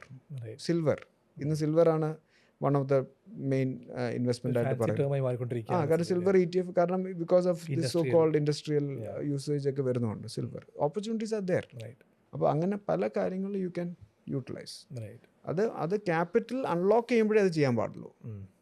Capital unlock ചെയ്യുമ്പോൾ ആദ്യം വേണ്ടത് ഡിസിപ്ലിൻ ടു സേവ് ആണ്. Discipline to save and discipline to cover your risk. Save ചെയ്തതിൻ്റെ ഇടയിൽ ഇടയ്ക്ക് എന്തെങ്കിലും ഒരു മെഡിക്കൽ എമർജൻസി വന്ന് എൻ്റെ സേവിങ്സ് മുഴുവൻ പോയി കഴിഞ്ഞാൽ പിന്നെ പറഞ്ഞിട്ട് കാര്യമുണ്ടോ? അന്ന് അബദ്ധമല്ലേ കാണിക്കുന്നത്? അതെ. മനസ്സിലായില്ലേ? ഞാൻ അതിന് കവർ ചെയ്യാനുള്ള ഒരു ഓപ്ഷൻ എനിക്കുണ്ടല്ലേ, ആ പൈസയും കൂടെ ഞാൻ എൻ്റെ അത് കൊടുക്കണം. വണ്ടിക്ക് ഇൻഷുറൻസ് എടുക്കാം, ബൈ ഡിഫോൾട്ട് ഗവൺമെൻറ് പറയുന്നുണ്ട്. അതുകൊണ്ട് നമുക്ക് നമ്മുടെ ഇൻഷുറൻസ് എടുക്കണ്ടേ? എന്തെങ്കിലും സംഭവിച്ചു കഴിഞ്ഞാൽ നമുക്കോ നമ്മുടെ പാരൻസിനോ അല്ലെങ്കിൽ നമ്മുടെ ഇതിലുള്ള ആൾക്കാർക്കോ ഡിപ്പെൻഡൻ്റ് ആയിട്ടുള്ള ആൾക്കാർക്കോ നമുക്ക് വരണമെങ്കിൽ you should cover. U should B covering medical insurance and term insurance. ഇതൊന്നും ഇല്ലാതെ സ്റ്റാർട്ട് ചെയ്യുകയാണെങ്കിലുള്ള പ്രശ്നം എന്ന് പറയുന്നത് നമ്മൾ ചിലപ്പം മാർക്കറ്റ് ലോസിൽ നിൽക്കുമ്പോൾ മ്യൂച്വൽ ഫണ്ട് സെല് ചെയ്യേണ്ട അവസ്ഥ. It won't happen, compounding won't happen. ലോസും കോൺസെപ്റ്റ് ഇല്ല. ആ സമയത്ത് പൈസ മുഴുവൻ എടുക്കേണ്ടി വരും. അതാണ് ആ സമയത്ത് പിന്നെ ഇമോഷനാണ്, റൈറ്റ്. ലോജിക്സ് ഇല്ല. There is no logic. True. അപ്പോൾ ഇവിടെ അലക്സ് പറഞ്ഞ 2 കാര്യങ്ങൾ ഒന്ന് ചെറുതായിട്ട് എക്സ്പ്ലെയിൻ ചെയ്താൽ ആൾക്കാർ ഹെൽപ്ഫുൾ ആയിരിക്കും. ഒന്ന് AF, ഒന്ന് PMS. രണ്ടും എന്താണെന്ന് ഒരു ബ്രീഫായിട്ടൊരു ഐഡിയ തന്നാൽ മതി. എപ്പോഴും ഈ ഡൗട്ട് വരുന്ന ആരാണ് PMSഉം വെൽത്ത് മാനേജ്മെൻറ്റും തമ്മിൽ എന്താ വ്യത്യാസം? എല്ലായിടത്തും എപ്പോഴും ചോദിക്കാറുള്ളത് നിങ്ങൾ PMS ആണോ ചെയ്തത്? ഞാൻ പറഞ്ഞാൽ PMS is one of the product under wealth management. അങ്ങനെയാണ്. കാരണം വെൽത്ത് മാനേജ്മെൻറ്റ് എന്ന് പറയുന്ന ഒരു അഡ്വൈസറിയിൽ പല പ്രോഡക്റ്റുകളുണ്ട്. മ്യൂച്വൽ ഫണ്ടുണ്ട്. PMS എന്ന് പറയുന്നത് portfolio management. That means you are giving money to someone else to manage and they have a mandate. അവരുടെ ഒരു പ്രോഗ്രാമുണ്ട്, ആ പ്രോഗ്രാമിൽ കൂടെയാണ് പോകുന്നത്. അവരുടെ ഒരു തീസിസ് ഉണ്ട്, ആ തീസിസ് കൂടെയാണ് റൺ ചെയ്യുന്നത്. അതാണ് it's like similar like A mutual fund. Difference between A PMS is most of the PMSs they take ഇപ്പോൾ അവരുടെ കൺവിക്ഷൻ സ്റ്റോറീസ്, അവരുടെ കൺവിക്ഷനെ ബേസ് ചെയ്തിട്ടുള്ള സ്റ്റോറി എടുക്കും. അവരെ സംബന്ധിച്ചോളം ബാസ്ക്കറ്റ് എടുക്കുക എന്നുള്ളതല്ല ലോജിക്ക്. 50 സ്റ്റോക്ക് എടുക്കുക, 100 സ്റ്റോക്ക് എടുക്കുക എന്നുള്ള ലോജിക്കല്ല. അവർ ആ ഇൻഡിവിജ്വൽ പോർട്ട്ഫോളിയോസിൽ ആ ബെറ്റ് എടുക്കുന്നതാണ് കൺവിക്ഷൻ സ്റ്റോറീസ്. അപ്പോൾ അതുകൊണ്ട് നേരത്തെ പറഞ്ഞ പോലെ ഫണ്ട് സ്വന്തമായിട്ട് ഇത് പഠിക്കാനും സമയമില്ലെങ്കിൽ അവർക്ക് PMSലേക്ക് ഇൻവെസ്റ്റ് ചെയ്യാം. നേരത്തെ പറഞ്ഞ ഇൻവെസ്റ്റ്മെൻറ്റ്സ് പോലെ സേവിങ് ആയിട്ട് ചെയ്യാനാണെങ്കിൽ മ്യൂച്വൽ ഫണ്ടിലേക്ക് ചെയ്യാം. Same thing AF is A different structure. കുറേ കൂടെ കോംപ്ലിക്കേഷൻ, കുറേ കൂടെ എന്താ പറയുക, ഡെറിവേറ്റീവ് ടൂൾസും കൂടെ ഉപയോഗിക്കാൻ പറ്റും, കുറേ കൂടെ ലിവറേജ് ചെയ്യാൻ പറ്റും. Right. മറ്റേന്ന് പറഞ്ഞാൽ നമുക്ക് 100 രൂപ ഉണ്ട്, 100 രൂപയെ ചെയ്യാൻ പറ്റുള്ളൂ. മറ്റേത് 100 രൂപ എന്നുള്ള 125 ചെയ്യാൻ പറ്റും. അങ്ങനെ ചെയ്യാൻ പറ്റുന്നതാണ് AIF. അത് റെഗുലേറ്ററിലി അവൈലബിൾ ആണ്, ലിവറേജ് ചെയ്യാൻ പറ്റും. അതാണ് AIF. അത് AIFൻ്റെ അത് പിന്നെ 1 crore ആണ് മിനിമം. അതിൻ്റെ മുകളിലുള്ള ആൾക്കാർക്കാണ് ചെയ്യുന്നത്. പക്ഷേ ടാക്സ് എഫിഷ്യൻസി AIFൽ കുറവാണ്. ഇപ്പോൾ പുതിയ പ്രോഡക്റ്റ് SIF എന്ന് പറഞ്ഞ പ്രോഡക്റ്റ് വരുമ്പോൾ ഈ AIF വിൽ ലൂസ് ദ ഇപ്പോഴത്തെ ഒരു അഡ്വാൻറ്റേജ് ലൂസ് ചെയ്യാൻ സാധിക്കും. SIF 10 lakhs വരും, അത് മ്യൂച്വൽ ഫണ്ടിൻ്റെ അണ്ടറിൽ വരും, 10 ലക്ഷം രൂപ വെച്ചിട്ട് വരും. അപ്പോൾ എൻട്രി ബാരിയർ കുറഞ്ഞു, പിന്നെ ടാക്സ് സ്ട്രക്ചർ കുറേ കൂടെ ഡയറക്റ്റ്ലി പാസ് ത്രൂ ആണ്. ലൈക്ക് മ്യൂച്വൽ ഫണ്ടിൻ്റെ പോലെ ടാക്സിങ്ങാണ് വരുന്നത്. അപ്പോൾ AIFൽ മറ്റേ ടാക്സിങ്ങാണ് വരുന്നത്. It's not mutual fund taxing അല്ല, നമ്മുടെ ഇൻകം ടാക്സിൻ്റെ അണ്ടറിലാണ് വരുന്നത്. ഹയർ സ്ലാബാണ് അങ്ങനെ വരുന്നത്. പക്ഷേ AIFൽ എല്ലാവരും അട്രാക്ട് ചെയ്ത് പോയിക്കൊണ്ടിരുന്ന വലിയ ആൾക്കാർ, വലിയ HNIs അതിൽ പോയിക്കൊണ്ടിരുന്നതിൻ്റെ കാരണം അതിൻ്റെ അകത്ത് ലെവറേജ് ആണ്. അതിൻ്റെ ലെവറേജും അതിൻ്റെ പല ടൂൾസും ഉപയോഗിക്കാൻ സാധിക്കുന്നതിനെ കുറിച്ചായിരുന്നു. ഇപ്പം അത് പക്ഷേ SIFൽ ചെയ്യാൻ സാധിക്കുമ്പോൾ then അതിൽ മാറും. ഓക്കെ, അതുപോലെ അലക്സിൻ്റെ ഒപ്പീനിയൻ എന്താണ്? Real estate, gold, crypto in general, ഈ 3 കാര്യങ്ങളോട് അലക്സിൻ്റെ ഒപ്പീനിയൻ എന്താ? കാരണം ജനറലി നമ്മൾ പറഞ്ഞു കേൾക്കാറുണ്ട് എല്ലാവരും ഒരു കാര്യത്തിലാണ് ബിലീവ് ചെയ്യുന്നത്. ഇപ്പോൾ ക്രിപ്റ്റോ ഫോളോ ചെയ്യുന്നവർ മ്യൂച്വൽ ഫണ്ട് ബിലീവ് ചെയ്യുന്നില്ല, മ്യൂച്വൽ ഫണ്ട് ഫോളോ ചെയ്യുന്നവർ ക്രിപ്റ്റോനെ ബിലീവ് ചെയ്യുന്നില്ല. അങ്ങനെ പൊതുവെ കണ്ടൊരു ട്രെൻഡ് കാണാറുണ്ട്. വാട്ട്സ് യുവർ ഒപ്പീനിയൻ ഈ 3 കാര്യങ്ങൾ? ഞാൻ being a wealth manager I'm very clear that it has to be diversified. Okay. And asset allocation എന്ന് പറയുന്നത് ഡൈനാമിക് ആയിരിക്കണം. Dynamic asset allocation. എന്താണ് asset allocation? Let's assume that equity, debt, gold, real estate, crypto 5 എണ്ണം ഉണ്ടെന്ന് വിചാരിക്കുക. 100 രൂപ ഉണ്ടെങ്കിൽ 20 രൂപ എല്ലായിടത്തും ഇടാം. കറക്റ്റ്. അപ്പോൾ ഈക്വൽ ഡൈവേഴ്സിഫിക്കേഷൻ അങ്ങനെ പറയാം. നമ്മൾ ബിലീവ് ചെയ്യുന്നത് ഡൈനാമിക് അസറ്റ് അലൊക്കേഷൻ. ഈ ഡൈനാമിക് എന്ന് പറയുന്നത് എന്താ? ഓരോ സാഹചര്യത്തിനനുസരിച്ച് മാക്രോ എൻവയൺമെൻറ്റിനനുസരിച്ചിട്ട് നമുക്ക് ഈ 20 എന്ന് പറഞ്ഞാൽ ചിലത് 10 രൂപ ഇട്ടാൽ മതി, ചിലത് 30 രൂപ ഇടാം, ചിലത് 40 രൂപ ഇടാം. മനസ്സിലായില്ലേ? അങ്ങനെ ഇടാം. പിന്നെ ഏജ് കാറ്റഗറി അനുസരിച്ചിട്ട്, പ്രായത്തിൻ്റെ കാറ്റഗറി അനുസരിച്ചിട്ട് നമുക്കിടാം. മനസ്സിലായില്ലേ? അങ്ങനെ പല രീതികളിൽ ഇതിനെ ട്രാവേഴ്സ് ചെയ്യാം ആക്ച്വലി. അതാണ് ഈ ഡൈനാമിക് അസറ്റ് അലൊക്കേഷൻ എന്ന് പറയുന്നത്.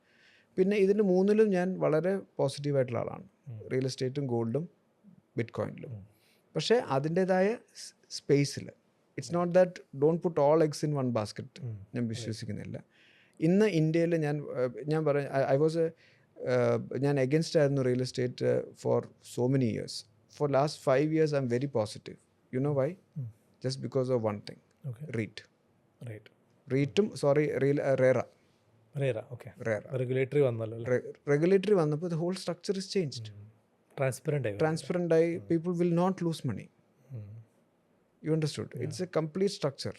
റേറ വന്നു, റീറ്റ് വന്നുകൊണ്ട് എന്തായാലും എനിക്ക് ഇൻവെസ്റ്റ്മെൻറ്റ് ചെയ്യാനുള്ള ഓപ്ഷനായി. ചെറിയ കാശിൽ ചെയ്യാം. അപ്പം I'm very positive on real estate. Gold, നമുക്ക് ഫിസിക്കൽ ഗോൾഡ് അല്ല, ETF ഉണ്ട്. Efficient ways to buy gold, efficient ways to store gold. മനസ്സിലായില്ലേ? So bitcoin today is fine. Every other crypto നമ്മൾ റെക്കമെൻഡ് ചെയ്യില്ല. Will recommend crypto which is there in ETF. ETF ഫോർമാറ്റിലേക്ക് വന്ന ക്രിപ്റ്റോനെ we recommend because of there is a thesis behind it. Credibility ആയി, അതിനാണ് കൊടുക്കുന്നത്. അപ്പം ഇങ്ങനെ എല്ലാത്തിനും നമ്മൾ we are very positive on all asset classes. അപ്പോൾ ഹെഡ്ജസ് കമ്പനി ഈ ക്രിപ്റ്റോ എനേബിൾ ചെയ്ത് കൊടുക്കാറുണ്ടോ? അല്ലെങ്കിൽ എനേബിൾ ചെയ്ത് കൊടുക്കും. കാരണം നമ്മുടെ മോത്തിലാലിൻ്റെ പ്ലാറ്റ്ഫോമിൽ തന്നെ എല്ലാ പ്ലാറ്റ്ഫോമിലും ഇപ്പോൾ US ഇത് വാങ്ങിക്കാമല്ലോ, സെക്യൂരിറ്റീസ് വാങ്ങിക്കാമല്ലോ. ആൻഡ് ത്രൂ ETF വാങ്ങിച്ചാൽ മതി. ഓക്കെ. കാരണം എനേബിളർ ആണല്ലോ. ഇപ്പോൾ they are tied up with another broker in US. So automatically seamless ആയിട്ട് you will get. You just have to open a trading account. ഇതിൻ്റെ അകത്ത് തന്നെ ചെയ്യാം. You do that. I think everyone is offering today. Every other platform, even discount brokers are also offering that platform to the US market. അതിൽ through them you can buy. You can transfer $250,000 every year. Up to $250,000 you can transfer also. അപ്പോൾ ഇവിടുത്തെ key take away എന്ന് പറയുന്നത് ഒരെണ്ണത്തിൽ മാത്രം complete invest ആയിരിക്കാതിരിക്കുക, diversify ചെയ്യുമ്പോൾ റിസ്ക്കും അതിൻ്റെ macro എൻവയൺമെൻറ്റിനും അനുസരിച്ചിട്ട് അലൊക്കേഷൻ ഡൈനാമിക് ചെയ്യുക. ഒരു സ്റ്റാറ്റിക് ചെയ്ത് കഴിഞ്ഞാൽ അത്രയും എളുപ്പമായിരിക്കില്ല. റിട്ടേൺസ് വിൽ നോട്ട് ബി വിചാരിച്ച പോലെ ആവില്ല. ഡൈനാമിക് ആയിട്ട് ചെയ്യാൻ പറ്റിയാൽ കുറേ കൂടെ ബെറ്റർ ആണ്. ഓക്കെ. ഇനി ഇതുപോലെ എല്ലാവർക്കും ഉള്ളൊരു ചോദ്യമാണ് വെൻ ടു സെൽ. ഇപ്പം നമ്മൾ പറയാറുണ്ടല്ലോ, നേരത്തെ പറഞ്ഞ പോലെ തന്നെ 15-20 years ഒക്കെ ഇൻവെസ്റ്റ് ചെയ്യുക. ബട്ട് ഇത് സെല്ല് ചെയ്യാനൊരു സ്ട്രാറ്റജി വേണ്ടേ? നമ്മളിങ്ങനെ ഇൻവെസ്റ്റ് ചെയ്തുകൊണ്ടിരുന്ന അനന്തമായിട്ട് ചെയ്തിട്ട് കാര്യമില്ലല്ലോ. So what should be the strategy selling ടൈമിൽ? Let's take 2 examples. One is mutual funds. Mutual fund ഞാൻ നേരത്തെ പറഞ്ഞ പോലെ ഗോൾ ബേസ്ഡ് ആണ്. ആ ഒരു പെർട്ടിക്കുലർ ഗോളിനല്ലേ നമ്മൾ സെല്ല് ചെയ്യുന്നത്. ഇപ്പോൾ ഒരു പെർട്ടിക്കുലർ ഗോൾ, അതായത് മേ ബി ചൈൽഡ് എഡ്യൂക്കേഷൻ, അല്ലെങ്കിൽ ഒരു മാരേജ് ഓർ സംതിങ് എന്ന് പറയാം, അല്ലെങ്കിൽ ട്രാവൽ, ഒരു ഹോളിഡേ എന്ന് പറഞ്ഞ കാര്യങ്ങൾ ഓരോ ഫണ്ടിന് വേണ്ടി ഗോളിനാണ് ചെയ്യുന്നത്. ആ ഗോളിന് വരുന്ന സമയത്ത് അത് സെല്ല് ചെയ്യാം. ഒന്ന്, stock as an investment. Again നമ്മൾ തുടങ്ങിയപ്പോൾ പറഞ്ഞത് ഇതെല്ലാം ഷെയർ ഹോൾഡിംഗ് ആണ്. Correct, you are becoming a shareholder. പക്ഷേ there is always a liquidity event അല്ലേ? ലിക്വിഡിറ്റി ഇവൻ്റ് ആകുമ്പം ഈ സ്റ്റോക്ക് ആസ് എൻ ഇൻവെസ്റ്റ്മെൻറ്റ് ആകുമ്പോൾ ഞാൻ ഫോളോ ചെയ്ത പ്രിൻസിപ്പിൾ പറയാം. ഇപ്പോൾ ഞാൻ നേരത്തെ എക്സാമ്പിൾ പറഞ്ഞു, ഒരു സ്റ്റോറി ബോർഡ് ഞാൻ പ്ലേ ചെയ്തത് 75 രൂപ തൊട്ട് 1300 രൂപ വരെയുള്ള മുത്തൂറ്റ് ഫിനാൻസിൻ്റെ സ്റ്റോറിയാണ്. But it's not that I held on to the complete stock from 75 to 1300. No, I did some exits and re entries in between. ഞാൻ ആദ്യം എടുത്ത ലോട്ടിൻ്റെ 1% ലോട്ട് ലാസ്റ്റ് വരെ പോയി. പക്ഷെ ഇതിൻ്റെ ഇടയിൽ പല സമയങ്ങളിലായിട്ട് എക്സിറ്റ് ചെയ്തിട്ടുണ്ട്. അത് ഒന്നീ ലിക്വിഡിറ്റി ഇവൻറ്റിലായിരിക്കാം, എനിക്ക് അന്ന് പൈസ ആവശ്യം വന്നുകൊണ്ടായിരിക്കാം, അല്ലെങ്കിൽ വാല്യുവേഷൻ ഓവർഷൂട്ട് ചെയ്യുന്നത് കണ്ടപ്പോഴായിരിക്കാം. മനസ്സിലായില്ലേ? എൻ്റെ വാല്യുവേഷൻ ഓവർഷൂട്ട് ചെയ്യുമ്പോൾ അതിനെ ഒന്ന് ട്രിം ചെയ്യും. പോർട്ട്ഫോളിയോ ട്രിമ്മിങ് ചെയ്യില്ലേ, അലോക്കേഷൻ കൂടുതലായി പോകും. അപ്പോൾ ഒന്ന് ട്രിം ചെയ്യും. അതിൻ്റെ ബേസിൽ അങ്ങനെ ചെയ്യും. അതൊക്കെ ഒരു പ്രൂഡൻസിൻ്റെ ഭാഗമായിട്ട്. എന്നിട്ട് അത് തിരിച്ച് ഓപ്പർച്യൂണിറ്റി കിട്ടുമ്പോൾ കുറേ പ്രാവശ്യം തിരിച്ചും കിട്ടിയിട്ടുണ്ട്. കാരണം സ്റ്റോറി ബോർഡ് അവിടെ പ്ലേ ചെയ്യുന്നുണ്ട് അപ്പോഴും. ആ സ്റ്റോറി ബോർഡ് പ്ലേ ചെയ്യാൻ വേണ്ടിയിട്ടുള്ള ടൈമിൽ ഞാൻ ആദ്യം എടുത്തതിൻ്റെ എത്ര എമൗണ്ട് അവിടെ കിടപ്പുണ്ട് അത് ഞാൻ ഫുൾ പ്ലേ ചെയ്യുന്നുണ്ട്. പക്ഷെ ഇതിൻ്റെ ഇടയിൽ ഞാൻ ബുക്ക് ചെയ്തിട്ടുണ്ട്.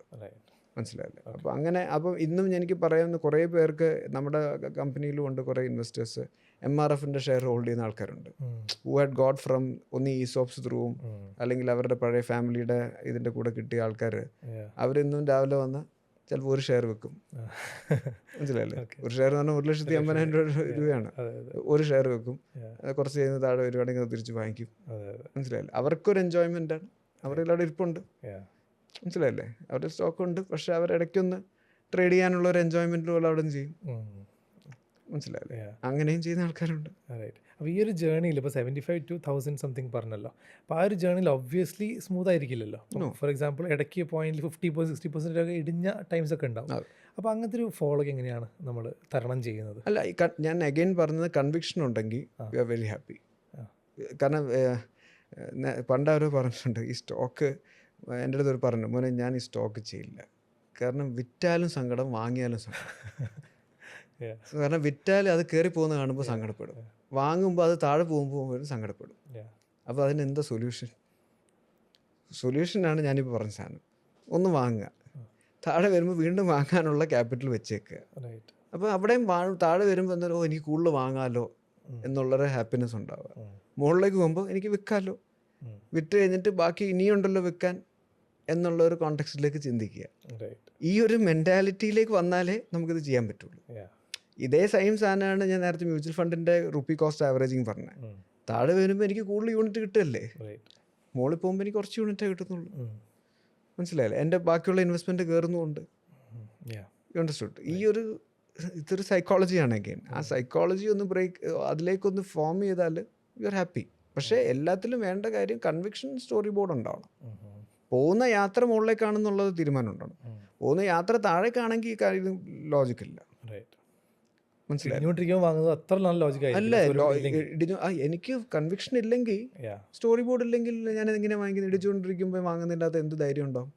ഒരുപാട്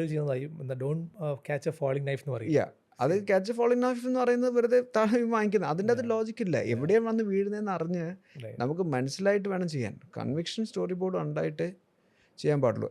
നെഗറ്റീവ് സ്റ്റോറി ഞാൻ പറയാം. എനിക്ക് വന്ന ഒരു സ്റ്റോറി നെഗറ്റീവ് ഉള്ളത് ക്ലിയർ ആയിട്ട് ഇപ്പോഴത്തെ ഉള്ളത്. എനിക്ക് 2 സത്യം പണ്ടുണ്ടായിരുന്നു, but that I exited big time. പക്ഷേ അതിൻ്റെ ഇപ്പോഴത്തെ ലേറ്റസ്റ്റ് ഉള്ളതാണ് നമ്മുടെ Yes Bank. So when Rana Kapoor's issue came up, from 400 rupees it came down to 200 rupees. One fine day. ദിവസം രാവിലെ 50% drop. I was very attracted. I said my belief was it will not go down because the regulator will not allow. ബാങ്കല്ലേ? ബാങ്കാണ്. You cannot in Indian history it has never happened. അത് huge bank. Huge bank, 4 ലക്ഷം കോടിയുടെ assets ഉള്ള ബാങ്കാണ്. 4 lakh crore ആണ് book. അതിലെങ്ങനെ, and government will not allow. And Indian ഹിസ്റ്ററിയിൽ അതുണ്ടായിട്ടില്ല. Whether he would have screwed up that's okay fine, but still ഞാനത് ബിലീവ് ചെയ്തു. 200 rupees കയറി. പിന്നെ അത് പഠിച്ച് മനസ്സിലായി വന്നപ്പോൾ ഇത് ഇവിടെ നിൽക്കില്ല. കാരണം ഇത് ഭയങ്കര ഹോളാണ്. ഇത് ചിലപ്പം ഇത് നിൽക്കും, പക്ഷേ അത് എവിടെ ഇക്വിറ്റി ഇൻവെസ്റ്റേഴ്സിന് വാല്യൂ ഉണ്ടാവില്ല.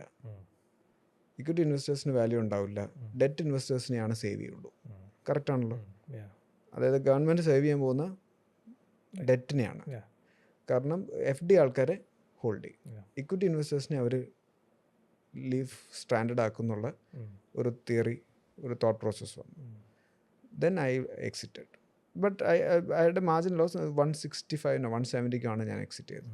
30 രൂപയുടെ ലോസ് ഉണ്ടായിരുന്നുള്ളൂ. പക്ഷേ ഈ story it could have been worse. Then it came 10. 10 രൂപ വന്ന് SBIയും HDFC എല്ലാവരും കൊണ്ട് വാങ്ങിച്ചപ്പോൾ ഞാനപ്പോൾ വാങ്ങിച്ചു.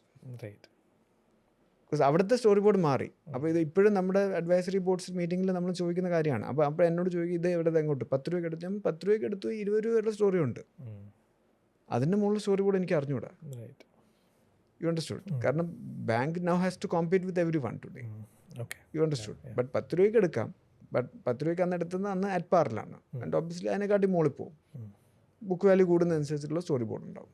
ബട്ട് 10 രൂപ 100 രൂപ ആവുന്നുള്ള സ്റ്റോറി ബോർഡ് ഇപ്പോഴും ആയിട്ടില്ല for Yes Bank. You understood? It is still there. If you want to hold, you can hold on to like a storyboard. But ഈ എപ്പിസോഡാണ് എഗെയിൻ നേരത്തെ പറഞ്ഞ സ്റ്റോറി ബോർഡിൽ വന്ന നമ്മളെടുത്ത ഡിസിഷനും പിന്നെ അത് മാറി വന്നത് ചിന്തിക്കുന്ന ഒരു. Luckily I didn't have to burn. ഭയങ്കരമായിട്ടൊരു ബേൺ ചെയ്യേണ്ട വന്നില്ല. But it was fine. Right. നമ്മളിപ്പം ഈ സെല്ലിങ്ങിൻ്റെ കാര്യം പറഞ്ഞപ്പോൾ അതിലൊരു പോയിന്റും കൂടെ ചോദിക്കുകയാണ്. നമ്മൾ അവസാനത്തേക്ക് കിടക്കുകയാണ്. സോ ഈ വില്ലിൻ്റെ ഇമ്പോർട്ടൻസ് നമ്മൾ പറയാറില്ലേ? നമ്മൾ പലപ്പോഴും കരുതും നമ്മൾ മ്യൂച്വൽ ഫണ്ട് ഇൻവെസ്റ്റ്മെൻറ്റ്സ് ഒക്കെ നോമിനിനെ ആഡ് ചെയ്ത് കഴിഞ്ഞാൽ എല്ലാം സോൾവ് ആയി എന്നുള്ളത് കരുതും. But nominee is merely a trust. അങ്ങനെയാണല്ലോ. സോ അപ്പോഴാണ് നമ്മുടെ ഈ വില്ലിൻ്റെ ഇമ്പോർട്ടൻസ് വരുന്നത്. So how important is a will and what is a process to start a will? So we are actually facing lot of issues in that.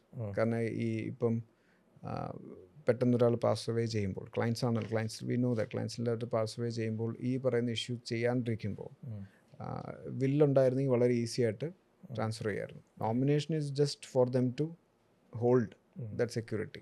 അത്രയേ ഉള്ളൂ. വേറെ ഒന്നും ചെയ്യാൻ പറ്റില്ല.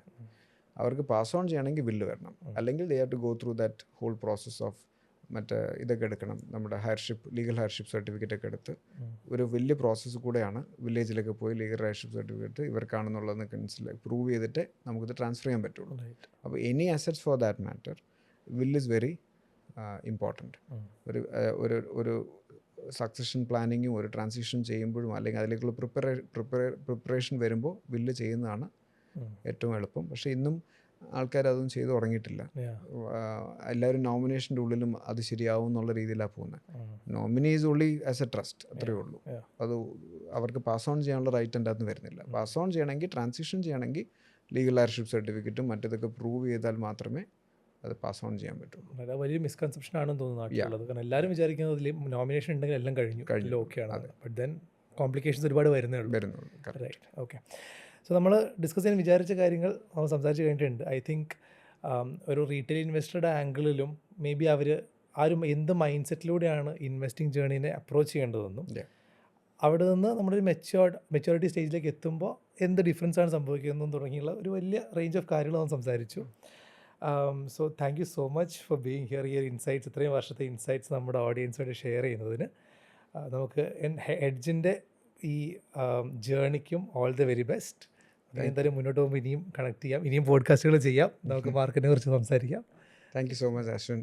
It was A nice experience because it's very seldom നമുക്ക് ഇത്രയും ഇൻസൈറ്റ്സോടുകൂടെ സംസാരിക്കാൻ സാധിക്കുന്നത്. സാധാരണ ഇൻ്റർവ്യൂ സ്റ്റോറി ബോർഡ്സും എല്ലാം തന്നെ പണ്ടത്തെ ട്രഡീഷണൽ മീഡിയയിൽ അവരുടെ സ്റ്റോറി ബോർഡ് എല്ലാം ഇൻസിഡൻ്റൽ ബേസ്ഡ് ആണ്. You don't get A holistic understanding of ഒന്നും അവർ ഡിസ്കസ് ചെയ്യാറില്ല.